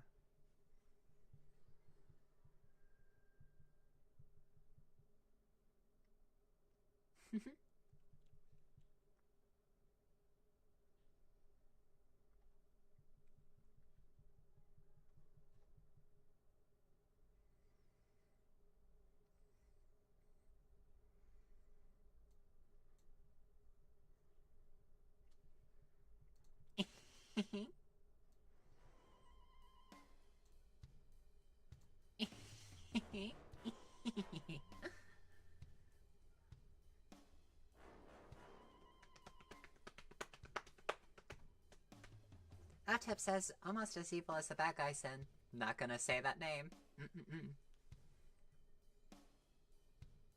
They get absolutely no spots in my videos. They are not sponsoring me. No.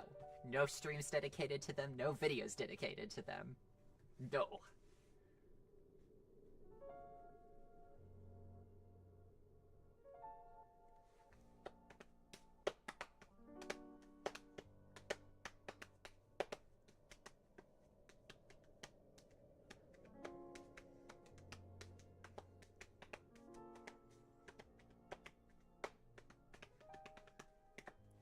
Hello, Eve1, Eventine.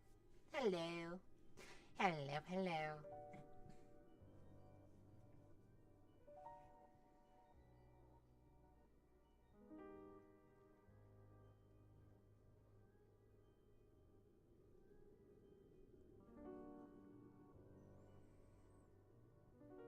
Tiny Brawl says, fluff raid, by the way. Some people talked about the terms in their emails asking for ads, and they are awful. Oh, I see. Fluff raid. Absolutely fluff them.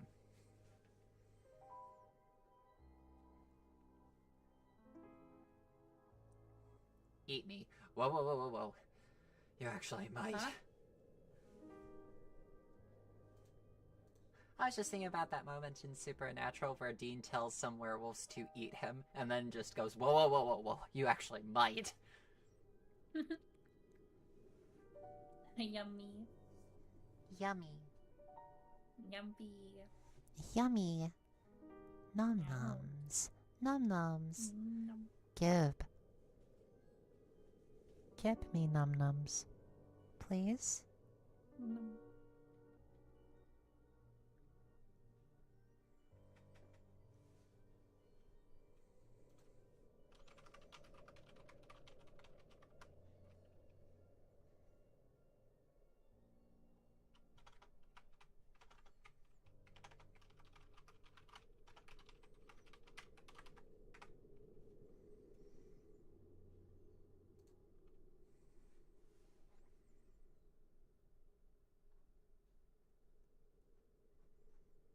Hmm.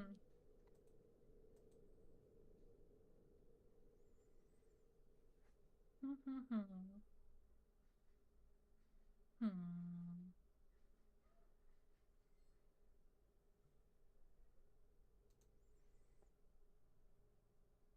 Welcome back, Viola. Welcome back. Hi, Viola.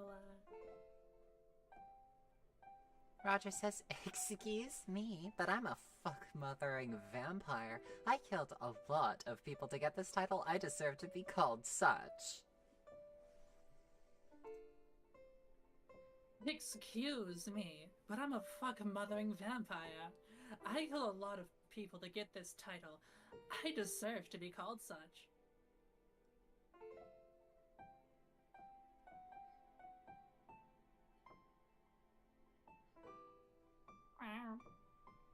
Brr, brr.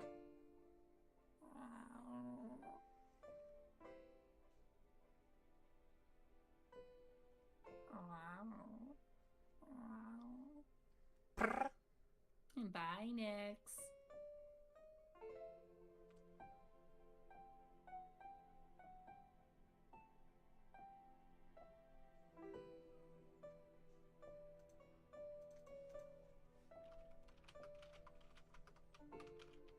Meow.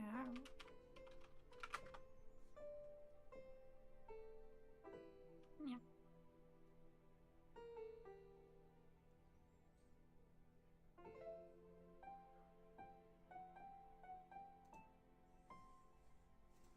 Brr.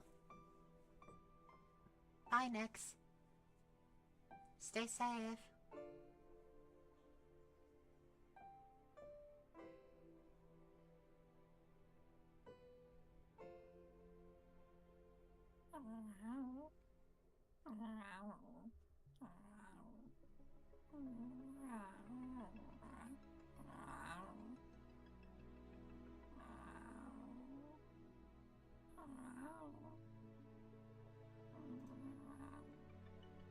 Brr.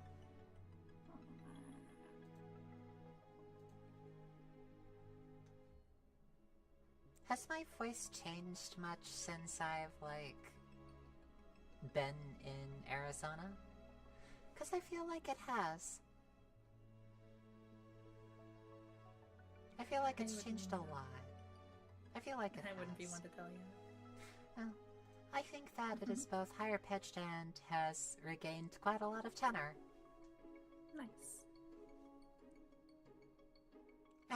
Wasn't really appreciative of the tenor. I like a soft, voice, a little bit of deepness, but it just regained quite a lot of growl. If you catch my meaning. Do you like the growling? The growling. The growling is so nice.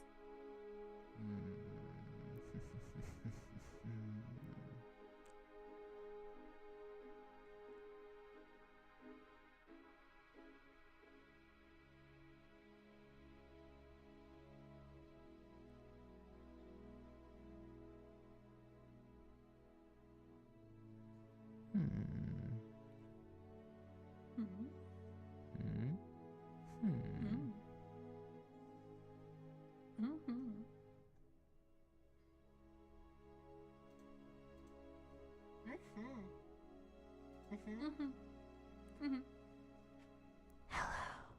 Hi. It's good to see you. It is so very good to see you.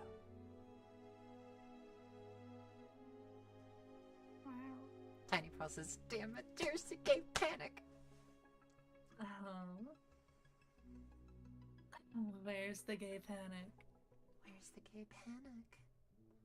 Oh dear.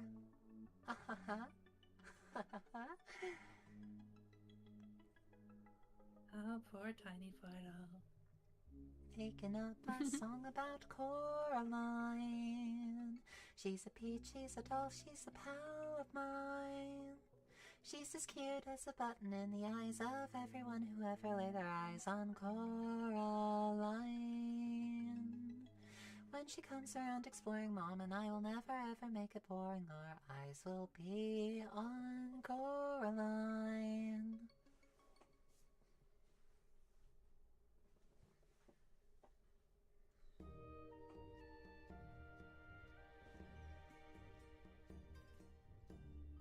The other mother and the other mother. The mother. The other mother. The other mother and the other mother. The mother. Can you imagine the jokes? Can you imagine the jokes that would be in the original Coraline if she had two mothers and the other mother copied them both? But I'm your other mother. I mean, my real mother, mom number 1. But I'm your mom number 1. She's your mother number 2. But you know what I mean. There's the other mother. And Mother there's your number other 1. Other mother. Mother number 2. You are not my mother. My mother doesn't have buttons. I'm your other mother. Now tell your other mother that supper's ready. Oh, go on. She's in her study. All right, Roger.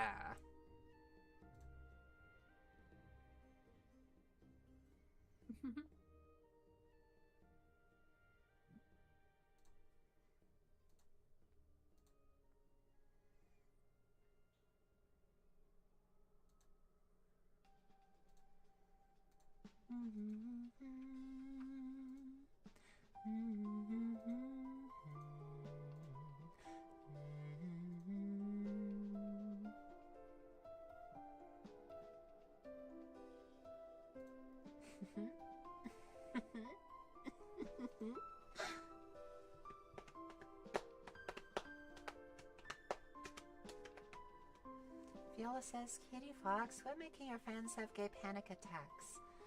Never. I will continue as long as I please.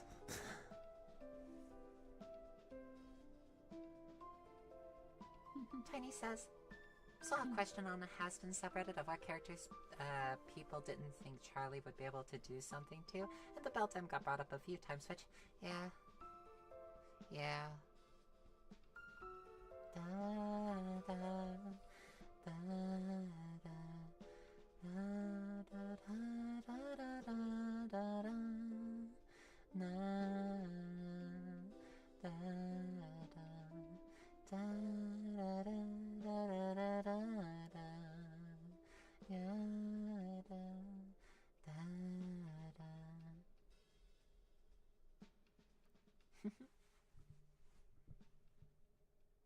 So, you're back, and you brought Vernon with you. You know I love you.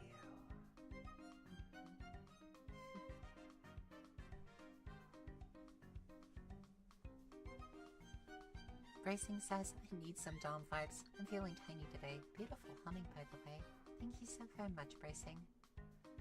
Random thing says, stop before you make someone collapse into a black hole singularity of gay panic and destroy the planet. We need that. Of course, Roger. Just make sure to introduce yourself before you get there.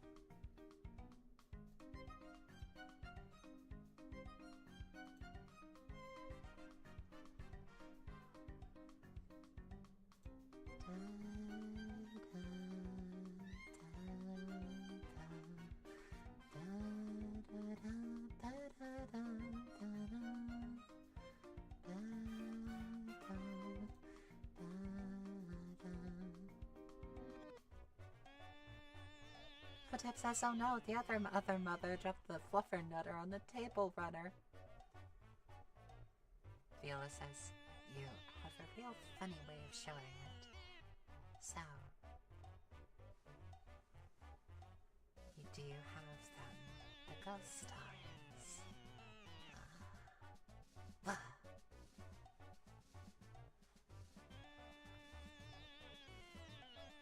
Random internet surfer says, hi Nico, sorry I'm late. I just want to say hi and that I support you, you wonderful person. Oh wait, I just do the best I can. I really do. I do my best. And I know you do your best. You make me proud. You make me so proud.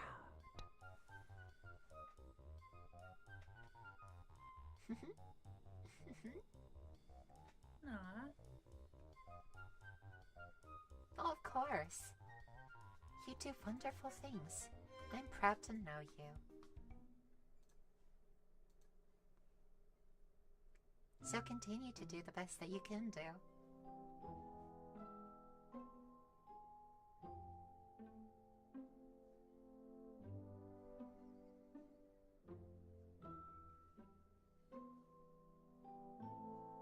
Viola says, hold on. We're not finished yet, are we?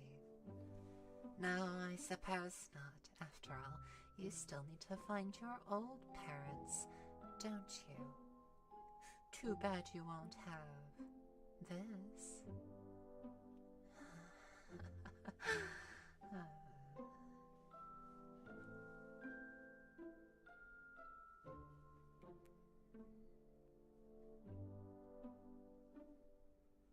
I used to do Beldam impressions all the time too, especially when I started really getting into my transition.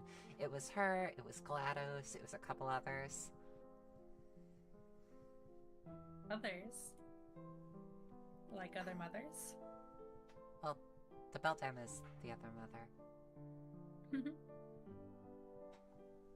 Bracing says, at Tiny, I can literally become a tiny person anytime and anywhere. Interesting. Such a good kitty. Good kitty. Good girl. Good girl. Mary says, God, my day has been annoying. I'm so sorry, Mary Drake.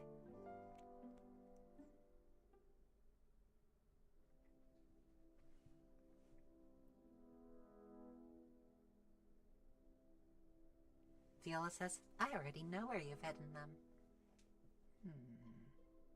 Well, produce them.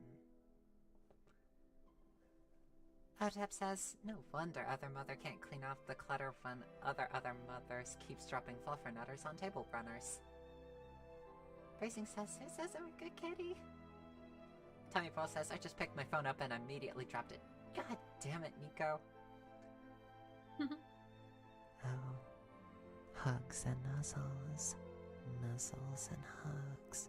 Such a good girl. Good girl. Good girl. Good kitty. Random thing for random time says good kitty. Into an ad jump nearly broke you. I'm so sorry.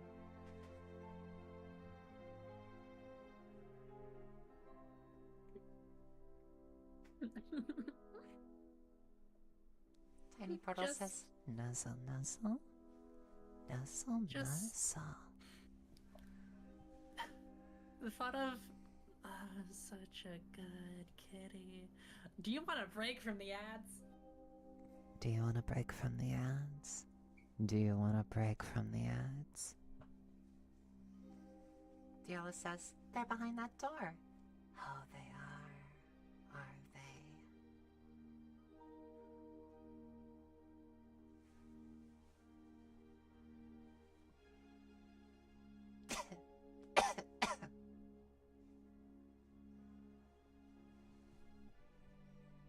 Mary Drake says, okay, now I feel less like crap. Thanks, Nico. Of course. Offering all of my hugs to you, Mary. Tiny Pearl says, at Bracing, I cannot. I am far too tall. Bracing says, yes, I want a break from the ads. You want a break from the ads? You wanna break from the ads? Huggles, snuggles.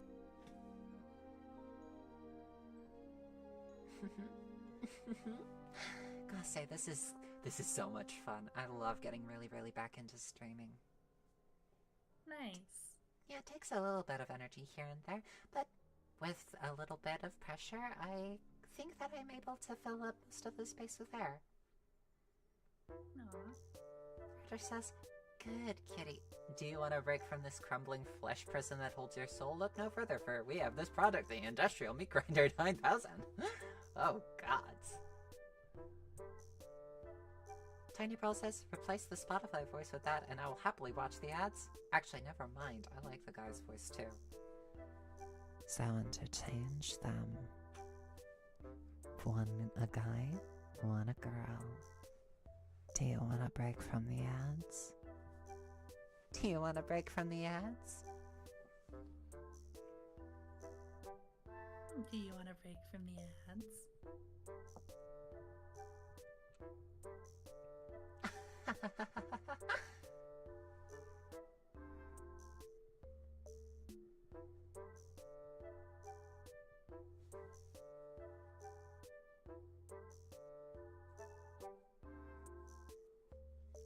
Racing Star says, "Yes."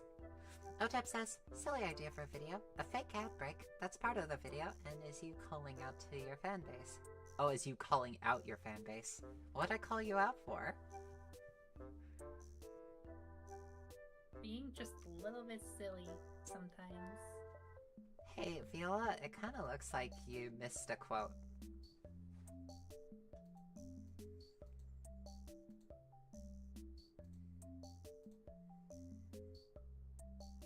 Rose the cat, no! Yeah, you missed a quote.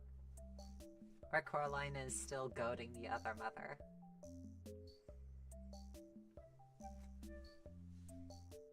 And to which she responds, "You're wrong, Coraline. They aren't there. No. You are going to stay here forever."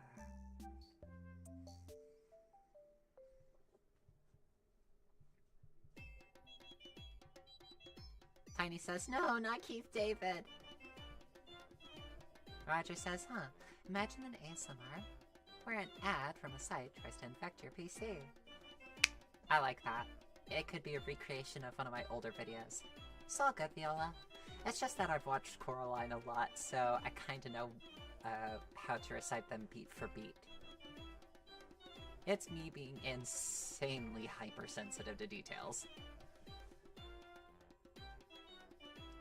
Congratulations, you've won. Click here to receive $1 million. Congratulations, you've won.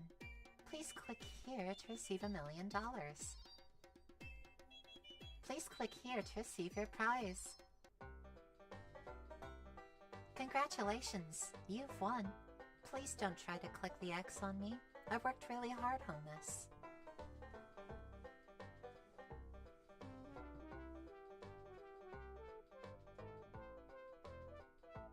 It was a fun one, and it was actually, like, one that had the gain insanely high on it. Mary says, "I've never watched Coraline." I like it. It's a very good movie. Like a studio really brought it to life.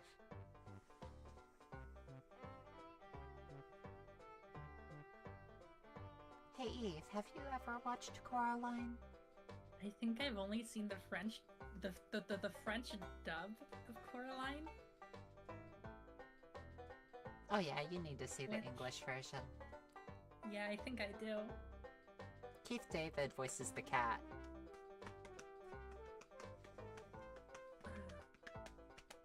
I don't recognize that name. Childs from The Thing. Husk from Has I Been haven't seen Hotel. The Thing either. I haven't seen Has Been. Dear gods, Eve. I know, I don't watch things. Oh, you're uncultured. Even better. How is that better? Because then we get to go on movie binges. Ooh. I'm interested.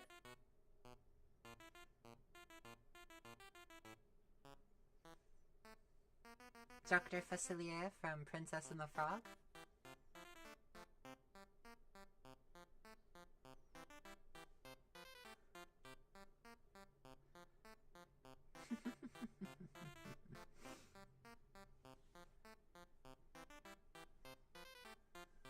Shake my hand. Come on, girls. Won't you shake a poor sinner's hand? Yes.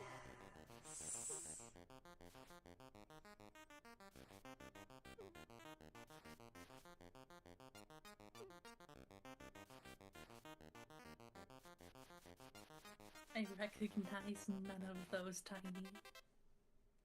Oh my gosh. Well, Eve, during a server movie night, you're gonna have to be there. We have server movie nights? Yeah, I haven't been hosting them for a while because I haven't had access to Plex, but I think I should be able to stream it from there, if I can. Ooh. That and Treasure Planet, Nausicaa of the Valley of the Wind, all of the movies that I love and enjoy. And all the movies that I've never seen before.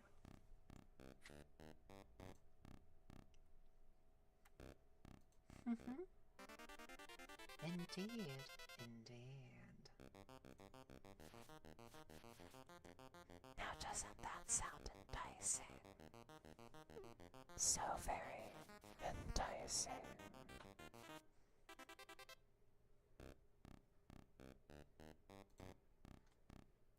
Perfect. What movie we be watching? Oh, The Thing. Also, perchance, Coraline. No, I'm not the other anything. I'm me.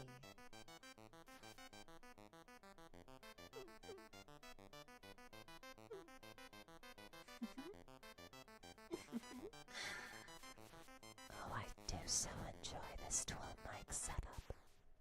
I can call you a good girl, whisper in your ear. Void Dweller asks, anyone watch the Land Before Time movies? Ooh, ooh, ooh, ooh, ooh. I did. It's been so long. I'm like tucking my hands behind my back in embarrassment. Poor Eve.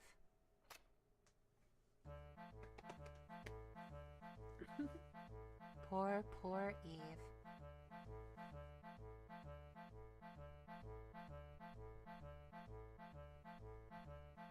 Mary says The Thing? Someone in the MLP fandom created a thing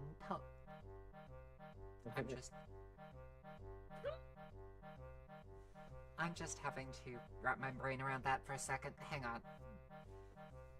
What?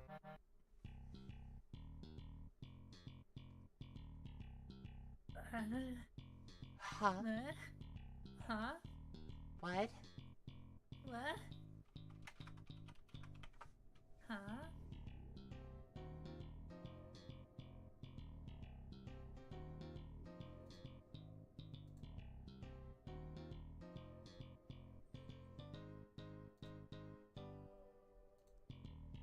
Well, that's disturbing. What? I saw that before it got deleted. Oh boy. I was reading that to myself, like in my head with like Hugbee's voice. Granted, the Thing creature has been like cosmic horror for the past 40 years or so. And And, I did write, like, a lesbian version of them. I like writing lesbian versions of classic horror flicks. By the way, anyone played Still Wakes the Deep, says Roger Marty? I've not, but I have definitely seen, some gameplays of it. It is incredibly profound. And a little bit depressing.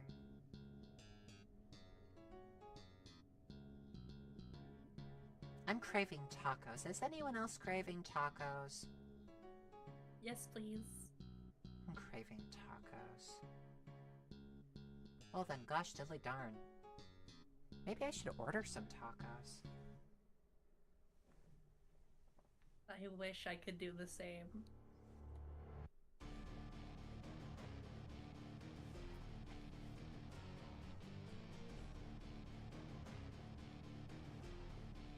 Roger says I'm craving the souls of the damned.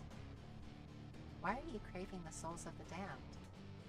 You don't crave the souls of the damned, Nico? No, I crave bagels. Oh, Nico. So Cheer young, bagels. so fragile, so weak. So fragile. So weak. Weak, but I can make you stronger.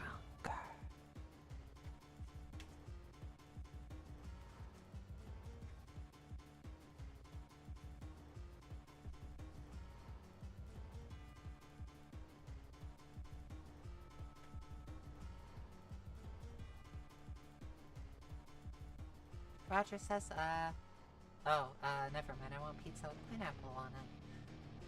I'm gonna have to skip out on that. I don't like pineapple pizza. Can you save me a slice, please? Random thing says, I got ghost pepper queso and it was such a letdown. I see. I'm sorry.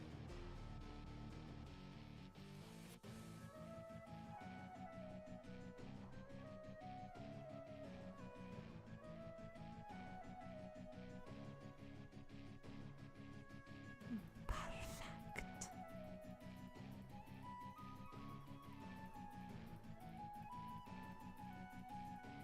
Bagel. Bagel! Like, Bagel! the cradle. Mary says, no thanks, I'm good with lesbian tentacle monster girlfriend. She's all wiggly. What about symbiote girlfriend? Symbi.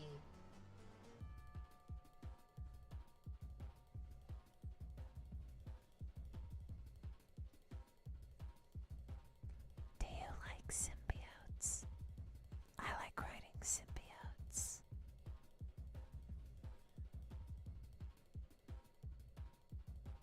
I like cosmic horrors beyond comprehension.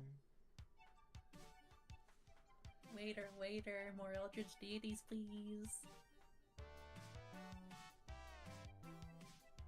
Roger says you write them so good, though.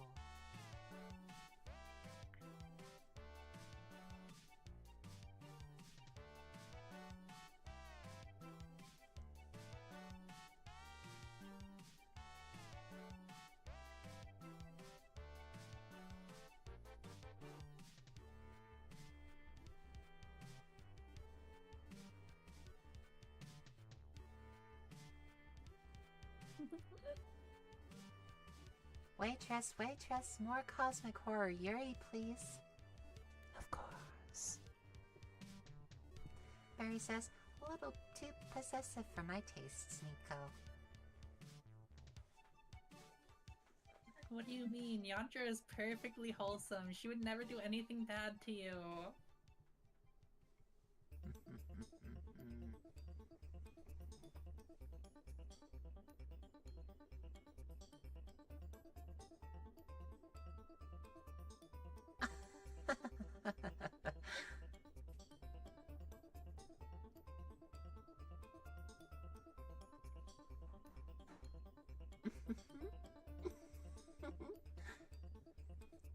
Tiny process Nico and Rodney, or the amalgam and the thing I'm working on is way more Forever and Always / The Last Human than the thing. Same goes for Amoeba being closer to the symbiote series than Venom or anything. You realize that both of those are based off of, like, the Thing and Venom, respectively? You're working with the things that they're, like, based off of. Yeah, she only bites heads off of people. You. But I like biting heads.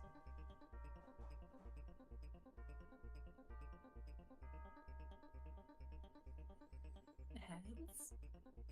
Heads where? Blood? So hungry. Blood? Blood. Blood! Blood? Where's the blood? Where's the blood? Show me. The blood. The blood. The blood.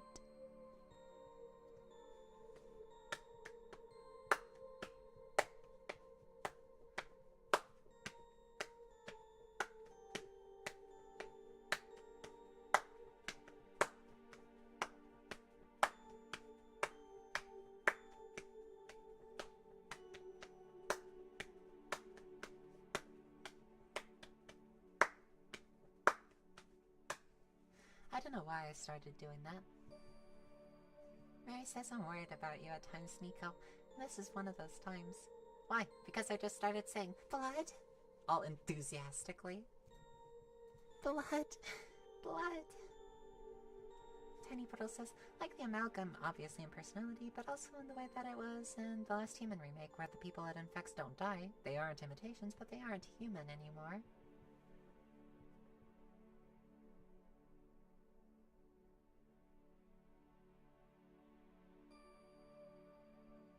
They're not human anymore.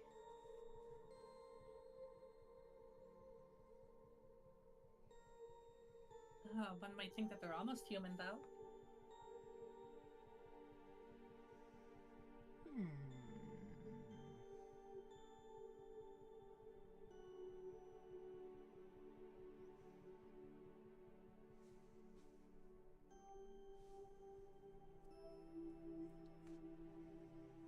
Mary says, yeah, you're a kitsune, not a vampire. That's Eve.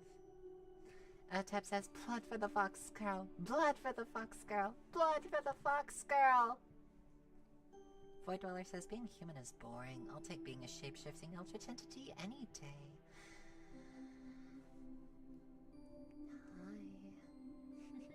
Hi. Hello. Hi. So very good to see you. Hello. Hi. Hi. Hi. Oh, hello. Hello. Hi. So very good to see you. Oh, it's been forever.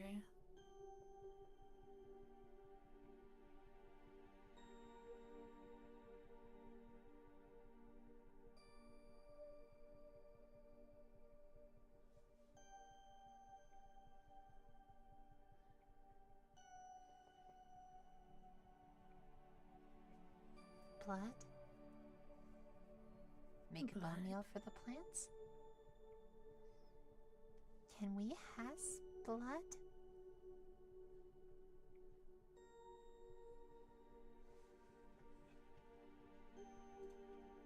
Host. Host. Can we have blood? Can we have blood? Blood? No, Blood? not Host? yet.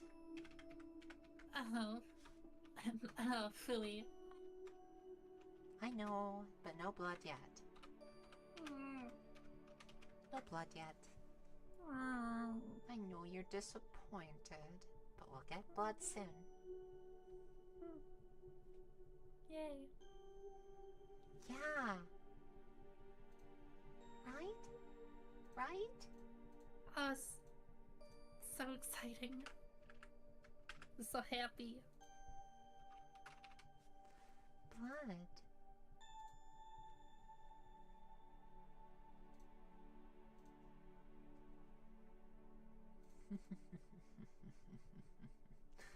Random internet surfer says, you just made me imagine a scenario, Nico. What scenario did I make you imagine? You have to spell out B-L-O-O-D when talking near Eve. Huh? Sorry, what? I heard something. I heard my name? Yeah. I did say your name. Yes. Huh? What? Why'd you say my name? It's all good. Don't have to worry about it. No, tell me.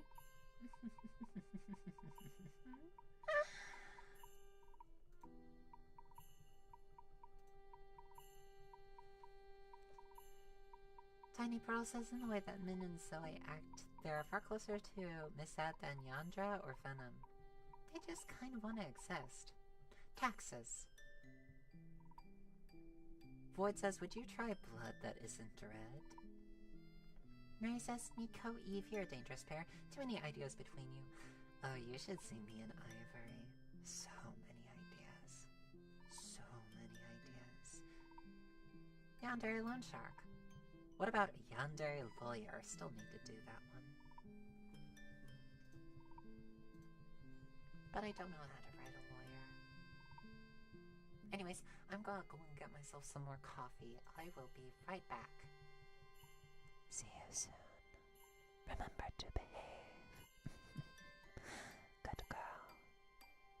Such a good girl. Be right back.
Right, I'm back. I'm back. I decided to order some food.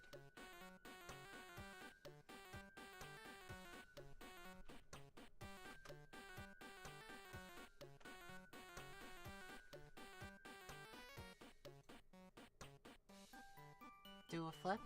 Can't do a flip. Or can I? Can I do a flip?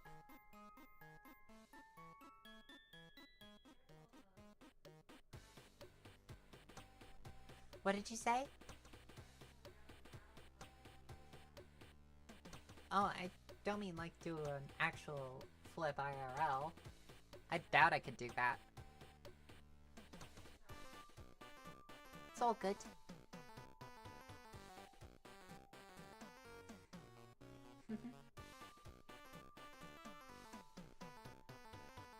Ooh.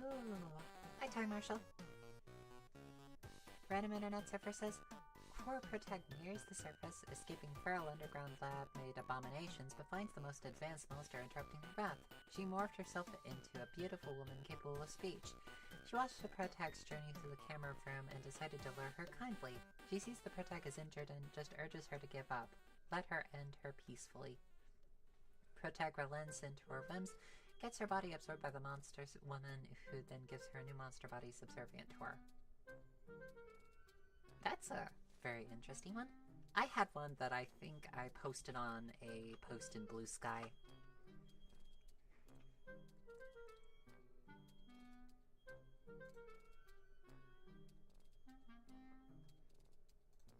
So yes, the new idea is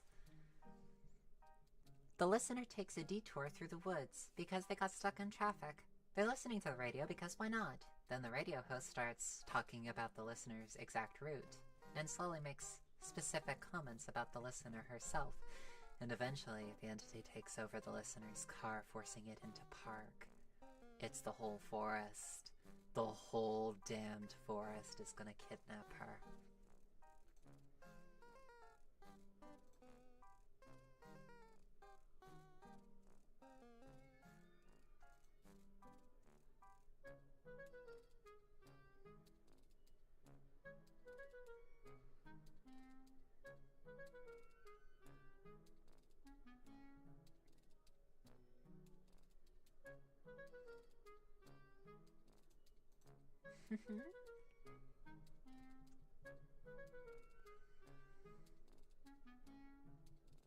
Allison says, what is this title? Are we cracking eggs out here?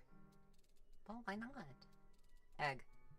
You can't just turn people into egg.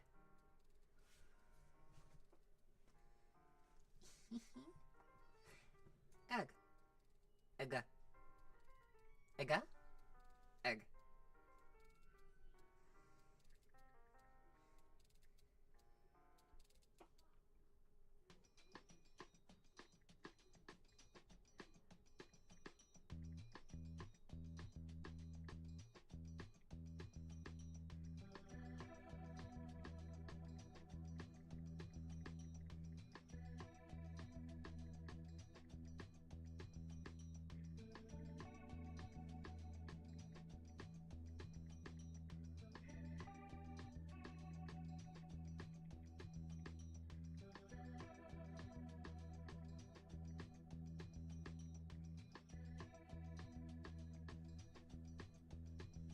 All good, Time Marshal. All good.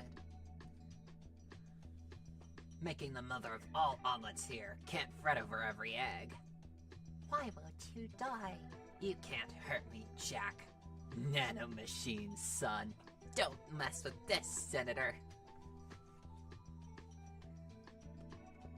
Egg.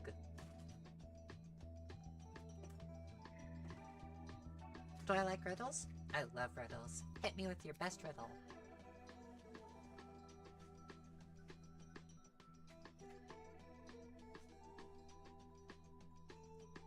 Tiny says, I'm also still embarrassed to say that hearing the forest itself was trying to kidnap someone just made me think of the refresh psychological horror game. Well, I was just thinking about, the entity being that of the physical forest. The forest, all of the trees. It just being a primordial eldritch entity that wants to have the listener all to herself. Or maybe it's like the entity from Dead by Daylight, and it's just a big unknowable thing. Hello, Ren. Welcome. Welcome, welcome.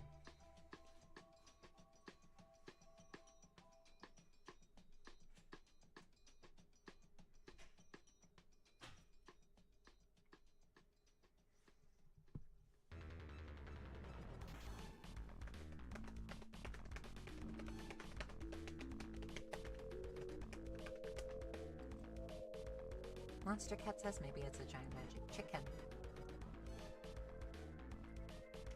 Ty Marshall says if you like riddles, Cutiefox, I have one for you. Hit me! Roger says riddle me this, Fox. What's strong enough to smash ships but still fears the sun? Gosh! Strong enough to smash ships, but it still fears the sun.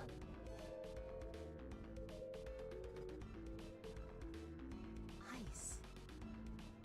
Ice? It has to be ice.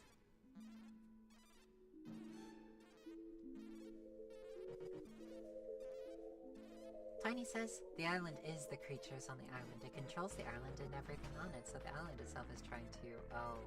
Oh, it's a game.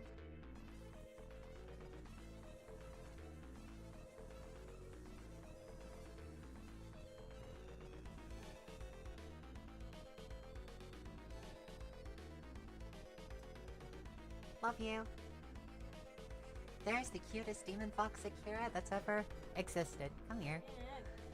No, you're the cutest. Cute. Cute. Say hi. Hi. She is such a cutie.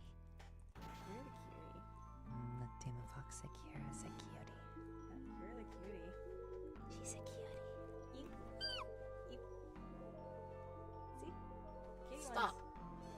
Cutie one is one who can squeaking at me.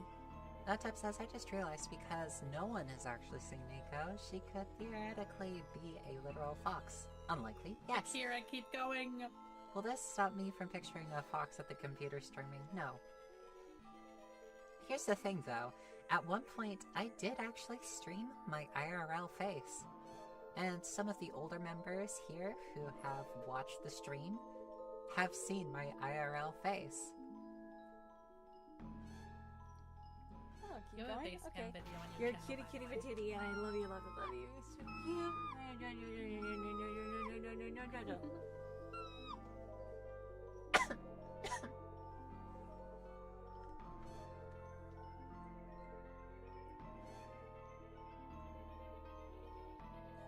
Akira, more!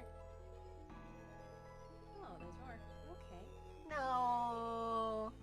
She's so cute when she's awake. Akira, and when yes. She's sleeping, when she's numbing on something, when she got her little snackies. When she has her little paws. You should see her little paws like right up to her face. Arr. Arr. Especially when she gets all playful. It's like she's wagging her tail.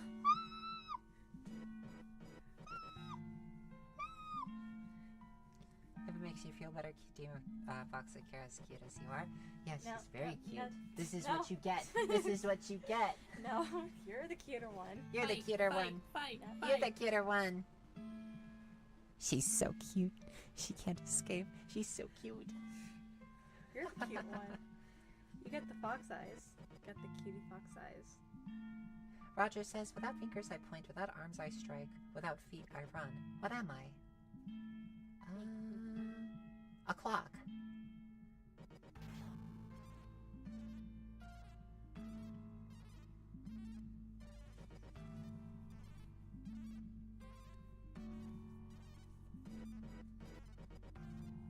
Otep says, nope, can't convince me anymore. Fox is a literal fox. I'm not a literal fox, I'm an anime fox on the internet. Yeah, she definitely You're is not a the cutest. literal You've fox, seen her you're a face light up in Cutiefox. Spirit Halloween. Like, you ever seen like a little kid on Christmas? That's exactly what it looked like. But way more cuter. No. Mm-hmm. No. See, even her powder's Akira, cute. keep going. Break her. Oh. I have to go. I will be right back. I have something to grab.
I'm back.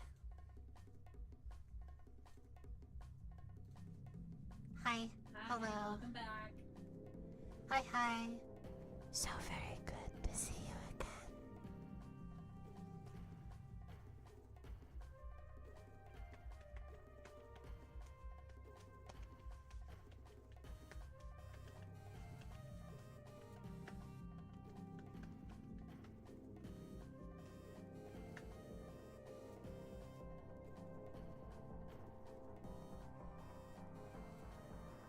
Hi. It's good to see you. Hello, hello.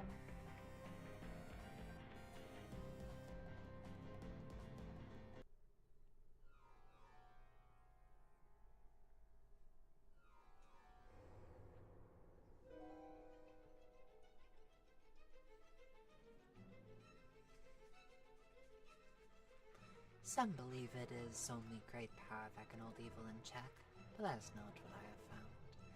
It is the small, everyday deeds of ordinary folk that keeps the darkness at bay. Small acts of kindness and love. J.R.R. Tolkien.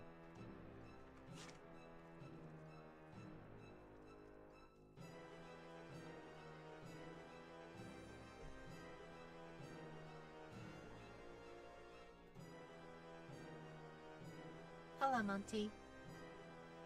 Hi.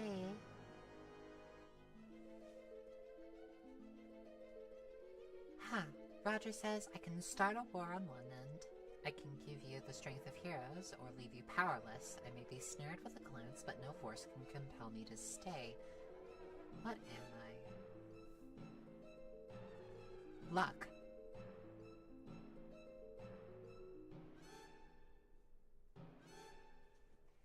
Random says, you're hurt. Barely able to walk as is. Even if you could make it far, they wouldn't aid you. They'd cover their tracks by ending yours. The least I could do is ensure you don't die alone, to offer you a final rest on my lap. I want to. I want you to rest in peace, to offer you comfort on my lap as you slowly slip into the beyond. I want to remember you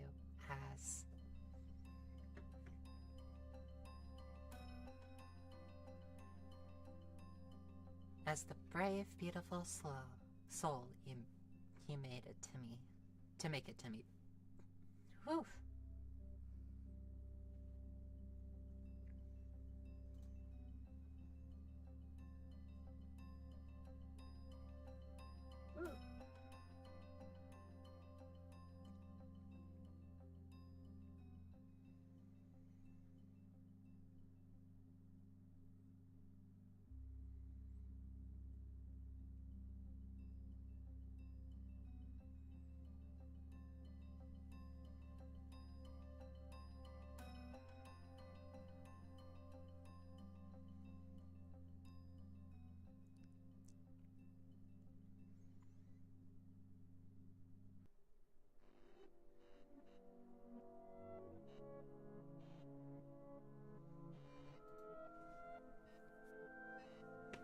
Of course, random.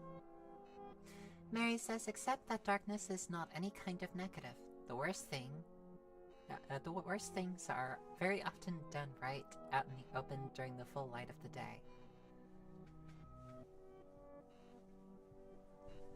Oh, please. Don't be terrified of what lies in the darkness. After all, the real monsters are out in the day.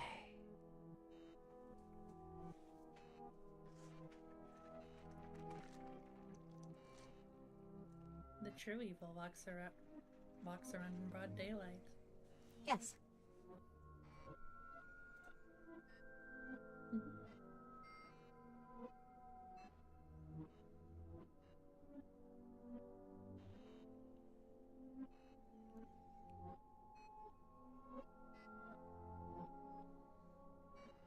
And the truest evils are the ones that you can vote for.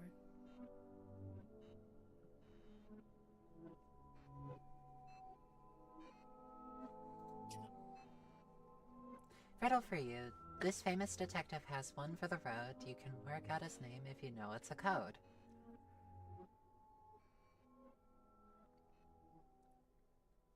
I don't know.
Ty Marshall says Cutiefox is thinking hard. My brain has completely fluffed out. Thinking hard or hardly thinking? Up to you to decide. Tiny Portal says, y'all are wrong. The world isn't flat or round. It's fucked.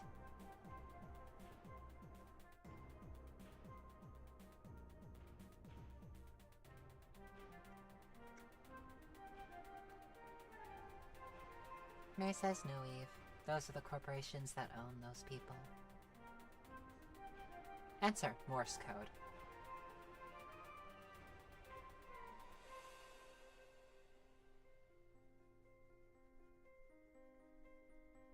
I feel so silly. I'm fine. Everything's fine.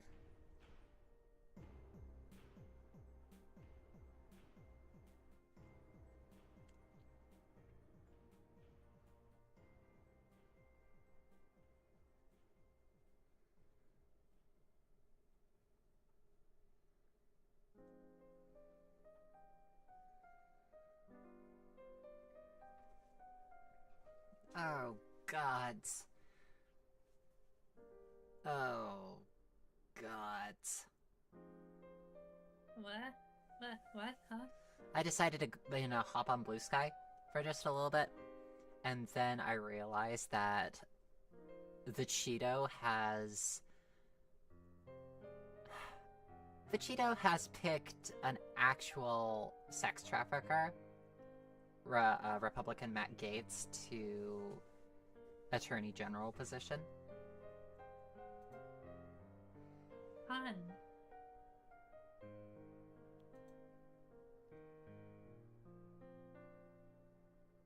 I'm so tired. Sleepy? So sleepy. Hello, Queen Crimson. Queen Crimson. Time Marshall says, joke. Why did the Stormtrooper decide to buy an iPhone? Because he couldn't find the droid he was looking for. Oh, God. Viola says, I'm moving into Canada. Good luck.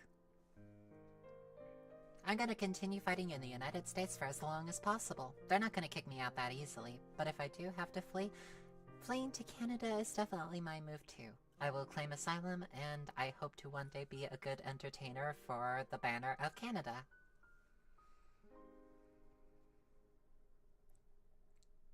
I'm gonna keep being sleepy. You keep being an EB Bean. Being an EB Bean is good. So much work to do.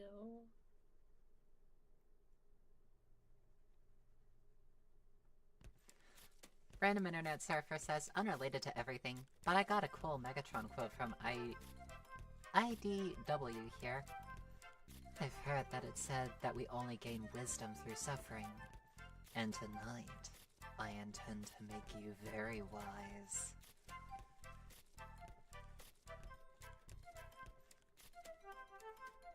Viola says, or Ireland. They're a most gay-friendly place. Roger Marty says dad joke. What hour is OT for you? It's 1:22 a.m. for me. Meant that as a dad joke?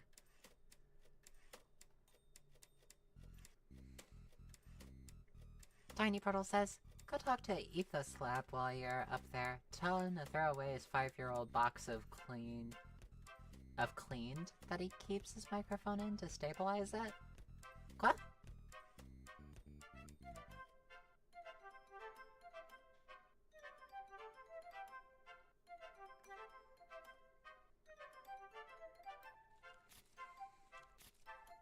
Oh, Kleenex tissues. Time Marshall says, what do you call the fear of Santa Claus? Strophobia. Ah! Ah! It's funny.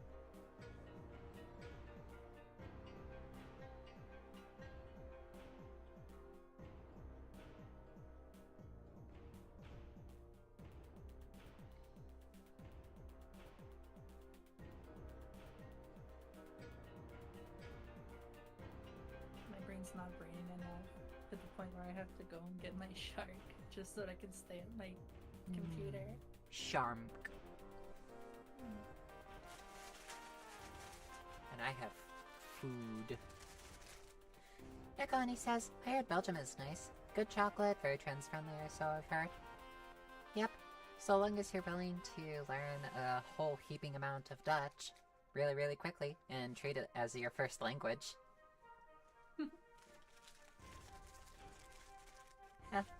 Ik spreek een beetje Nederlands. Niet a lot, but a little. Een beetje.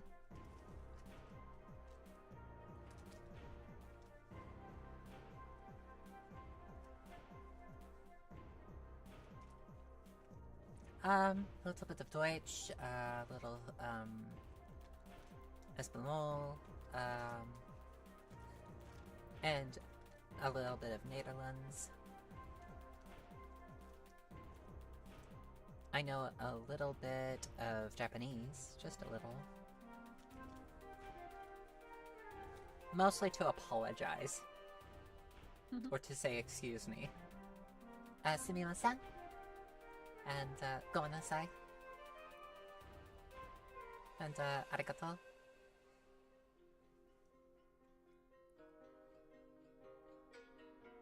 So I know just a little bit of those. And nothing about English. Oh no, I know nothing of English.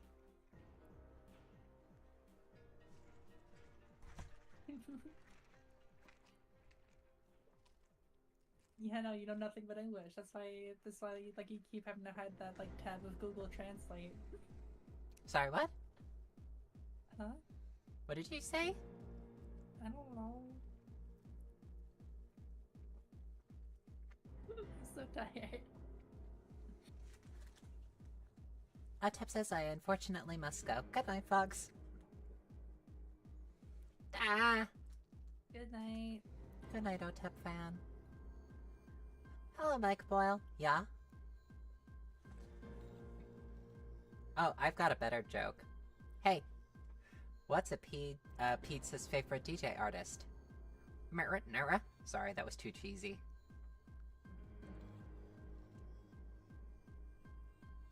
Stop. Sprechen Sie Deutsch?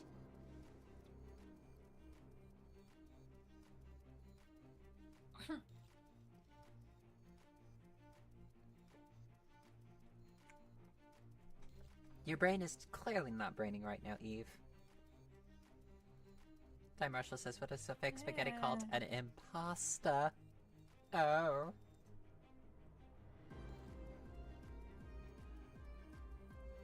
I know it's not raining. You don't have to rub it in.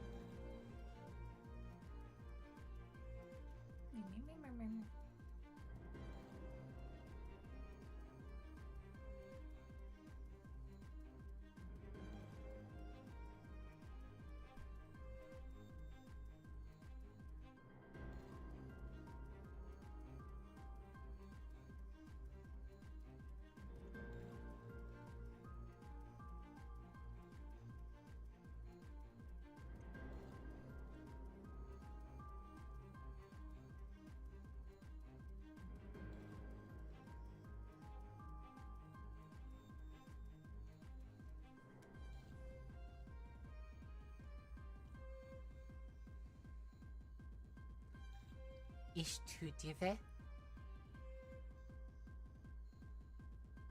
Tiny says that joke left me in physical pain. There's not a pun in there. That joke just hurt me. Wo bist du?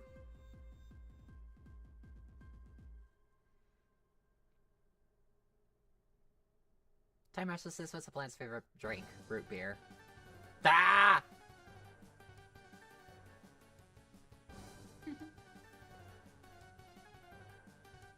Pabloke Star X5?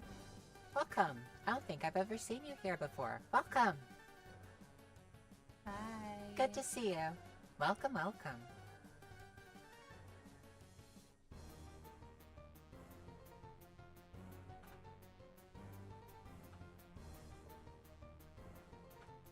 Do we eat brains? Yes.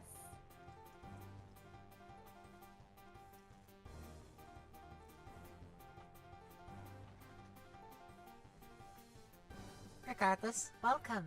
Welcome, welcome. It's good to see you. Tiny says, some of the best words I've learned in French to describe my favorites of things are renarde, fox, and homosexual. Gay, it means gay, and they just said it very bluntly. Roger says, they ate my brain after melting it 30 minutes ago, so yeah. We got guests on the stream. Joke. An easy day for the fools when you're surrounded by them all year. Well, that's kinda mean.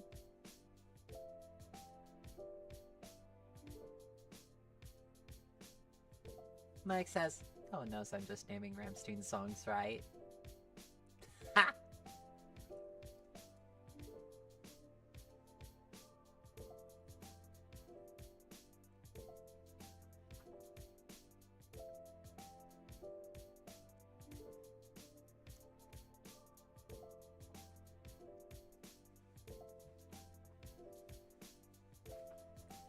Now, I may be fluffy-headed, but I do have a firm sense of what's right and wrong, and the fact that the country decided to elect a criminal to our most powerful office, it doesn't inspire confidence. I'll tell you that much. It does not inspire confidence.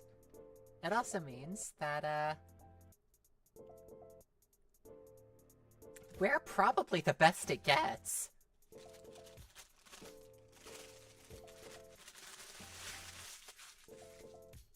Random says, Nico, I commend your endurance. Still, I hope you can set up a GoFundMe so that you do have the ability to bounce immediately as soon as you can. Yeah, I still need to.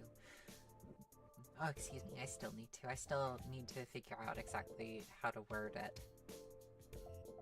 Because it is just me saying, hey, look, this is me trying to set up for my life in case I need to bounce. The escape fees. The escape GoFundMe. The, do not starve together of the United States.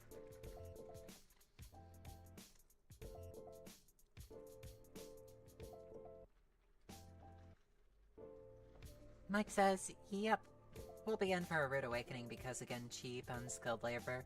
And these companies won't pay Americans more for the same labor, lol. Tiny Portal says, go listen to Ego. Now, go do it. Our French teacher showed us songs in French last year because he thought it'd be fun, and that's the one that I absolutely love. Random Internet says, do you have an estimate on how much it'd cost to move everything? Gosh, it's probably gonna be several $1,000s at the least. 5K. There's a GoFundMe for $5 that just said, I need green bean. The bar isn't very high. I need green bean. I hope they got their green bean. I hope they got their green bean, damn it! Mary says, running won't stop the problem. We have to stand our ground, especially since we have more allies than you realize.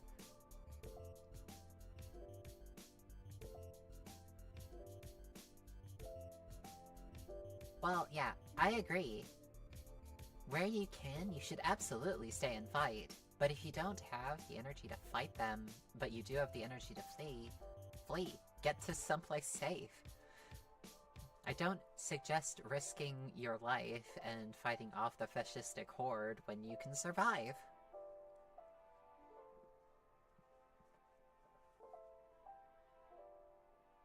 We are in very deep trouble. Very deep trouble. You gotta laugh about it, or else you're gonna start crying. We're gonna have to settle in for the long haul again. These next 4 years, hell, the next decade is gonna be really long. The next decade's gonna feel like 50 years.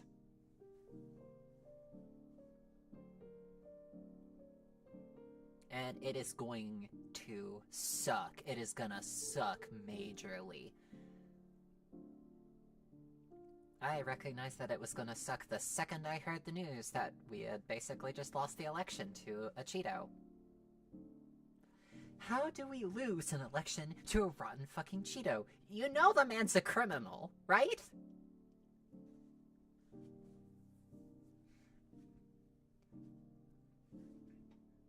Monty says, sending love from the UKL. Thank you so very much, Monty.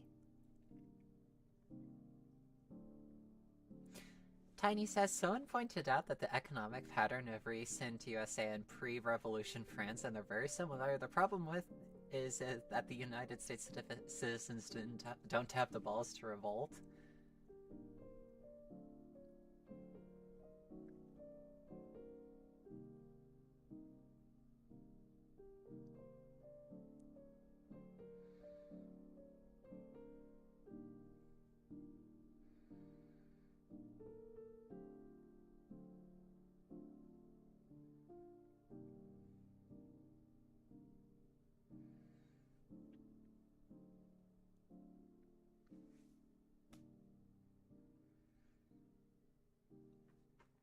It's legitimately like that meme from Star Wars. It's like, wait a second, how did we let this happen? We're smarter than this! Mary says, propaganda, lies, obfuscation, all of which were allowed.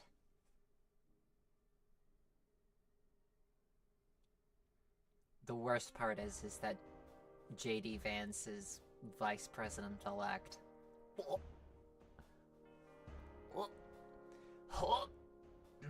Excuse me. Just... they're weird. They're weird. Why did we... they're not even, like... they're not the good weird. They are weird. What's weird? Trump, the Cheeto. And Vance. Yeah, sorry, I was not paying attention. Yeah, also, one of the propaganda pieces, I say propaganda piece, but it's more like just a bit of rhetoric that Nick Fuentes might say, but the whole, your body, my choice thing, that just straight up gives rapey vibes. That just straight up rapey vibes. Don't you think that's fucked up? Don't you think that's creepy? Don't you think that's weird? Hello, Adrian.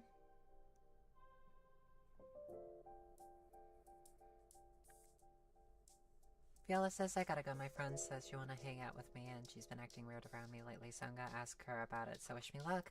Good luck, Viola! Right. Bye, Mike. Tiny Portal says, a huff of pain, a moan, a gasp, 100 years, a moment passed. That's not relevant, but it sounds right. Mary says, that's really out of touch? What? What's out of touch? What they said or what I said?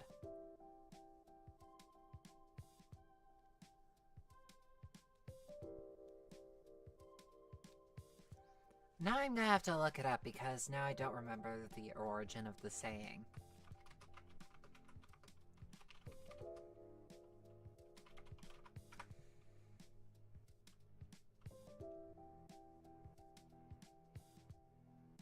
Oh, it's just a universal mantra.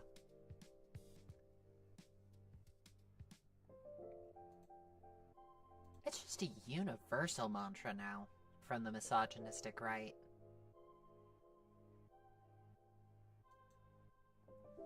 Yeah, the second that Trump was elected president, the second he became president-elect, misogynists and those in the MAGA camp decided to be really misogynistic. I liked your Pinocchio joke, Time Marshall.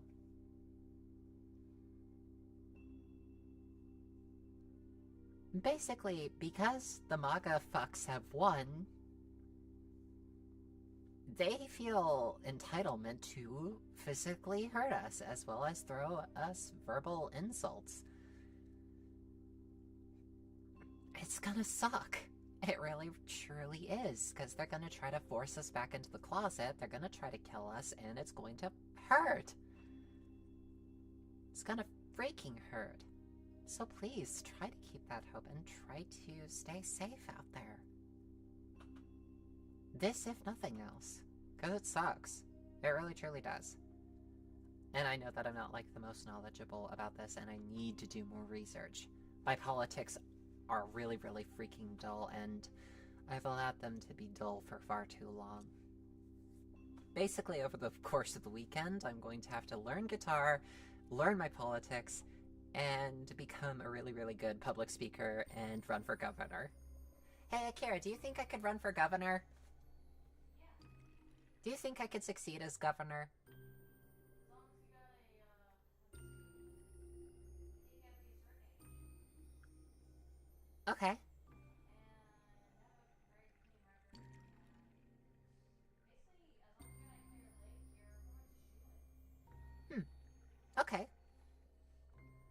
Time Pro says, weird how the biggest advocates of free speech don't think people should have free speech when it isn't what they're saying. And what I'm saying is free speech isn't speech that is free from consequence. It's like if you say things that are hateful, don't be surprised when private companies have the right to shove you off of the platform because they don't want your hate speech around. When you're being actively misogynistic towards people. For telling some jokes that aren't just outright hate speech, yeah. Yeah.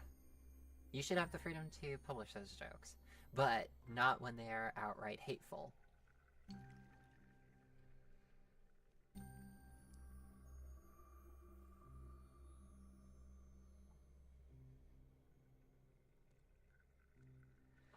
Roger says, I would vote for you if I was from the United States of America. Thank you. But yeah, I know, I'm not that... Somebody once told me, this world is gonna roll me, 'cause I ain't the sharpest tool in the shed. But you know, I think that despite the fact that the years will start coming, and they won't stop coming, we'll hit the ground. We'll stick to the rules, and we'll hit the ground running. 'Cause it doesn't make sense not to live for fun. Your brain gets smart, but your head gets dumb. 'Cause there's so much to do, so much to see. So what's wrong with taking the back streets? Time Pearl says, are we really doing this right now? Yes. Yes, we are. Of course I'm a dork, swords are soft. Of course I'm a dork. But you know, swords are soft, I'm your dork. I'm your dork. How wholesome. Yes, Time Marshall, I saw it. I liked it. But yeah. Going to have to educate myself about a bunch of stuff. Because if I can, I want to try to get elected into the seat of governor, so I can enact some good policies while I'm there. And I want to be able to protect the state that I currently live in. I want to protect it. I want to protect the place I call home.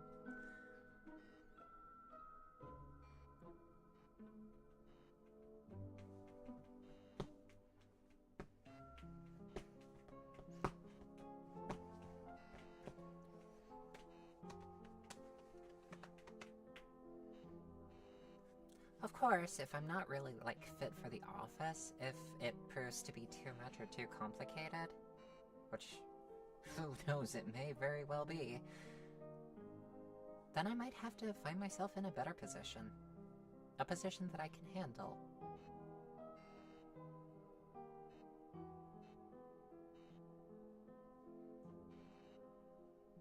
Does that make any sense? Am I making any sense at all?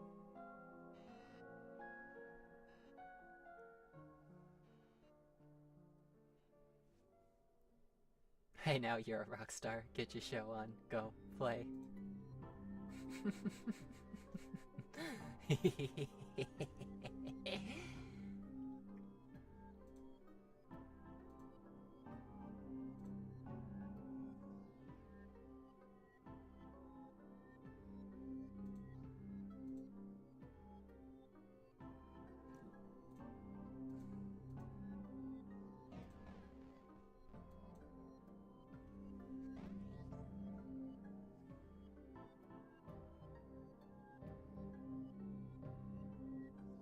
Brenwin says, when right-wingers say free speech, they're trying to play on the paradox of tolerance. If you're tolerant, you need to tolerate intolerance. The solution to that paradox is that tolerance. That tolerance isn't a moral imperative, it's a social contract that the intolerant breaks. You don't have to tolerate bigots because they break the social contract. Precisely, Brenwin. Roger says, by the way, I'm posting art under the name No Name in your description, in your Discord, I should say. Feel free to roast me on how bad I am. Nope, you won't get roasts. You won't get roasts. If you request it, we will give you polite criticisms of your art, and we will also encourage you. Because that is how we handle artists in our server. We praise them, we give them encouragement, we offer criticism where it's wanted. And we withhold it when it's not. Tiny Pearl says someone was doing a worst songs bracket and one of the matchups was All Star by Smash Mouth and Bezos 1 by Bo Burnham. Wait, either of those are considered bad? Di Marshall says, joke, I replaced my rooster with a duck, now I wake up at the quack of dawn. Gosh darn it. Monty says, I just realized the lyric "Then I saw her face, now I'm a believer" could fit the roleplay characters who didn't believe in hypnosis or vampires in your roleplays until it's too late. Nice. Then I saw her face, now I'm a believer. Hey! Random internet surfaces, since we're talking politics, I don't know whether it's funny or tragic that, from what I've heard, that was mostly white old men that voted for Kamala, while everyone else voted Trump. Huh. I'll have to research that. 'Cause I don't know about that.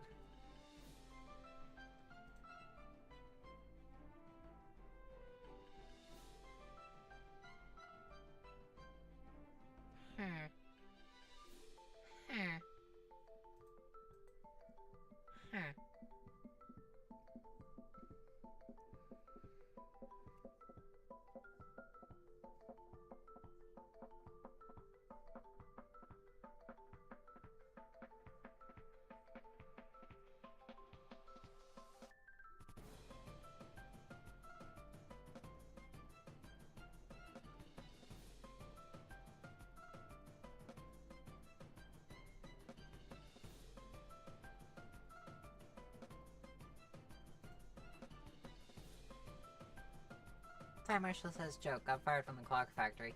All I did was put in some extra hours. Gosh darn it.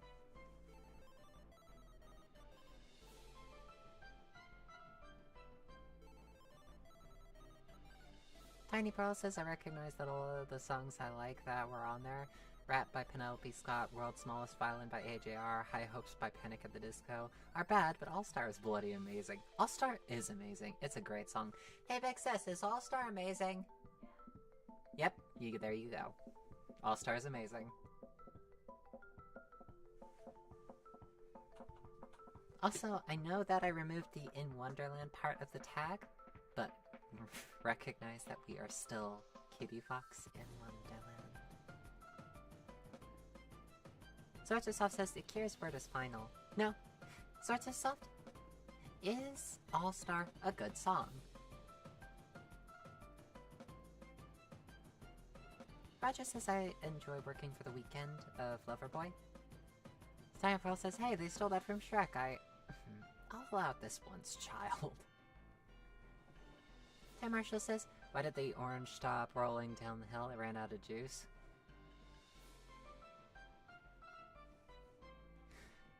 Pablo K says, All-Star is the second thing you hear when watching Shrek. That gives it a lot of points. Somebody once told me.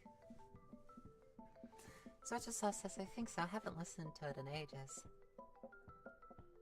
Kyrie by Mr. is good.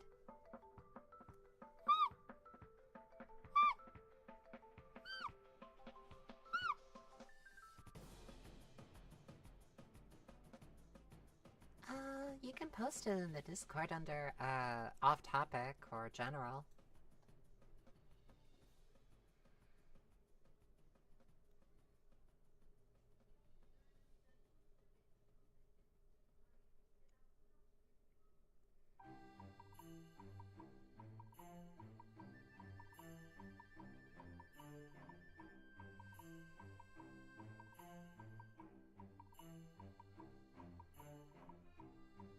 Da-da-da-da-da. Da-da-da-da-da-da.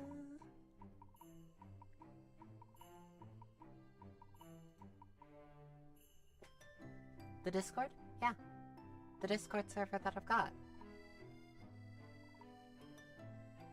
Tiny Portal says, DVD's head-on is just that scene in Shrek, and for that reason alone is one of the funniest perks to me. Yeah, I know the perk you're talking about. It's a survivor perk that's been... Oh, it used to irk me so much, but it is funny.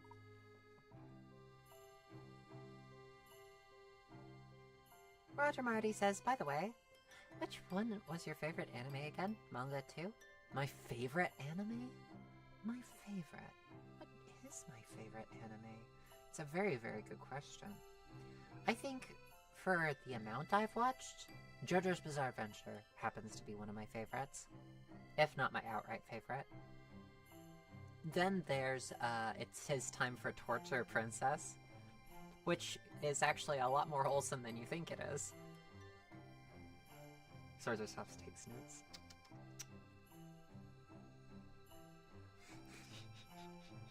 Tiny Pearl says the survivor can burst out of the locker to stun the killer. It's on Jane Romero by default. I love it. Monty says, fluff you, Cutiefox. Now I have Smash Mouth stuck in my head. Bubloke says, everything is a JoJo reference. And before you ask, yes! This is a JoJo reference!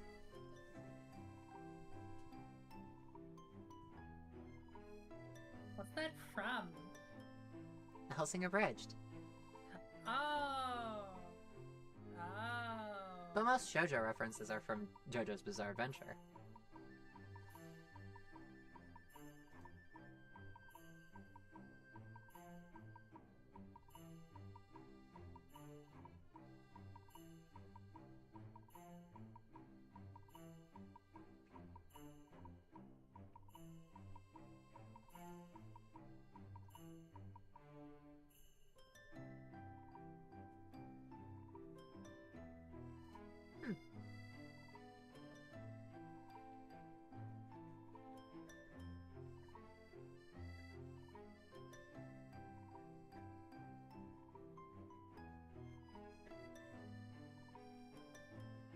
Roger says she should be ashamed she doesn't know. Jolly Wally. Oh, how long has it been? Frick you, that name was never clever. Oh, Jolly Wally's doesn't like his nickname. Jolly Wally's being a sad lad. Fuck! Bradwin says, still trying to work out the meaning of the lyrics. The mountains come out of the sky and they stand there. Huh? Tire Process said like the way Billy's mother is said in Scream 2, JoJo reference.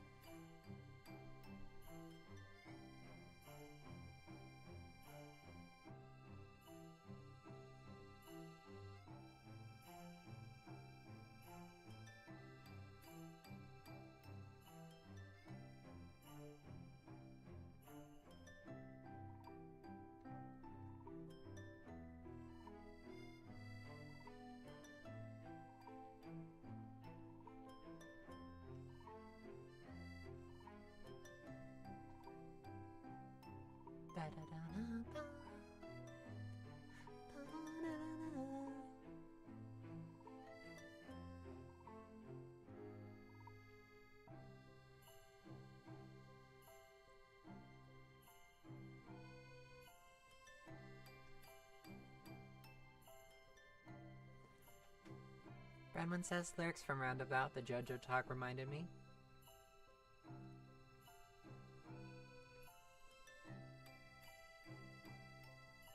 Yeah. But then again... Gosh. Trying to remember... Araki. That was the guy... yeah. Hirohiko? Hirohiko Araki is the artist behind JoJo's Bizarre Adventure. He's also a big fan of experimental rock, which is why a lot of the stands after the original tarot deck and Egyptian gods were named after, like, you know, songs from, like, experimental rock bands. It's why you got Killer Queen. It's why you got, Steely Dan. And it's also one of the reasons why Dio has his name. Crazy Diamond! The Hand!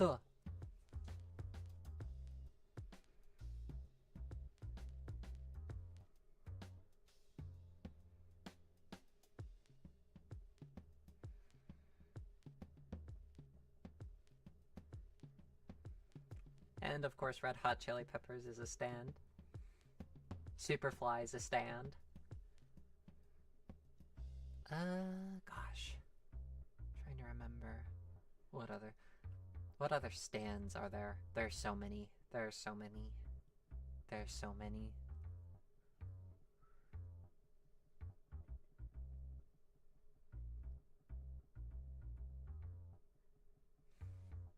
Black Sabbath is a stand.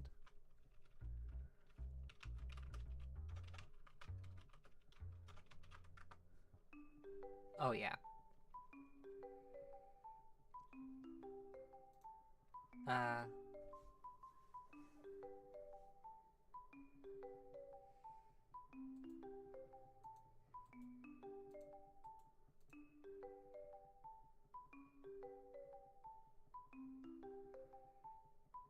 Sweet Black fucking Sabbath.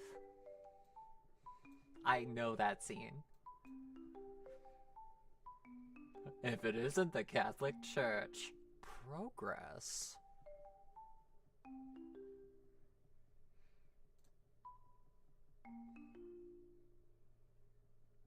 Stairway to Heaven and I think Highway to Hell are both stands.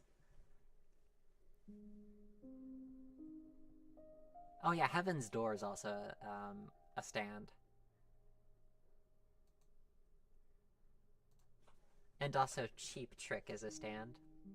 Cheap Trick happens to be my least favorite stand, by the way.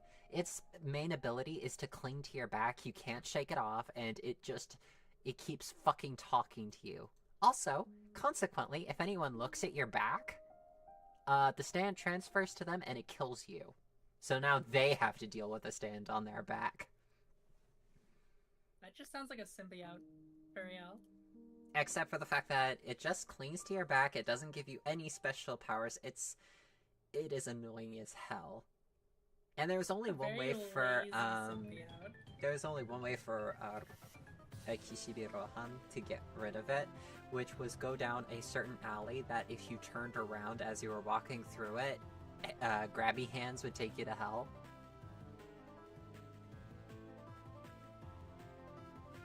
So he basically just forced Cheap Trick to turn around in an alley where you're never supposed to turn around.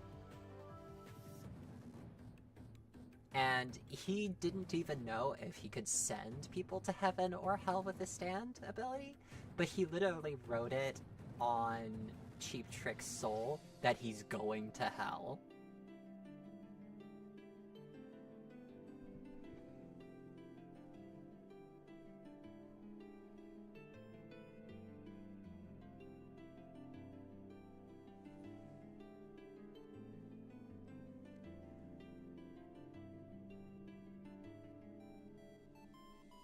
Time Marshall says, do you have a favorite X-Men? Good question. Favorite X-Men? Good question.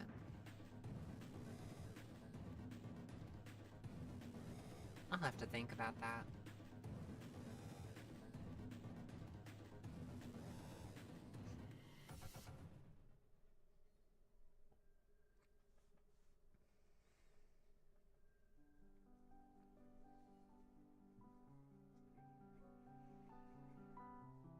Anyways, I think now would be a good opportunity to thank the members of the Patreon, because it is thanks to my active patron members that I'm able to do what I do.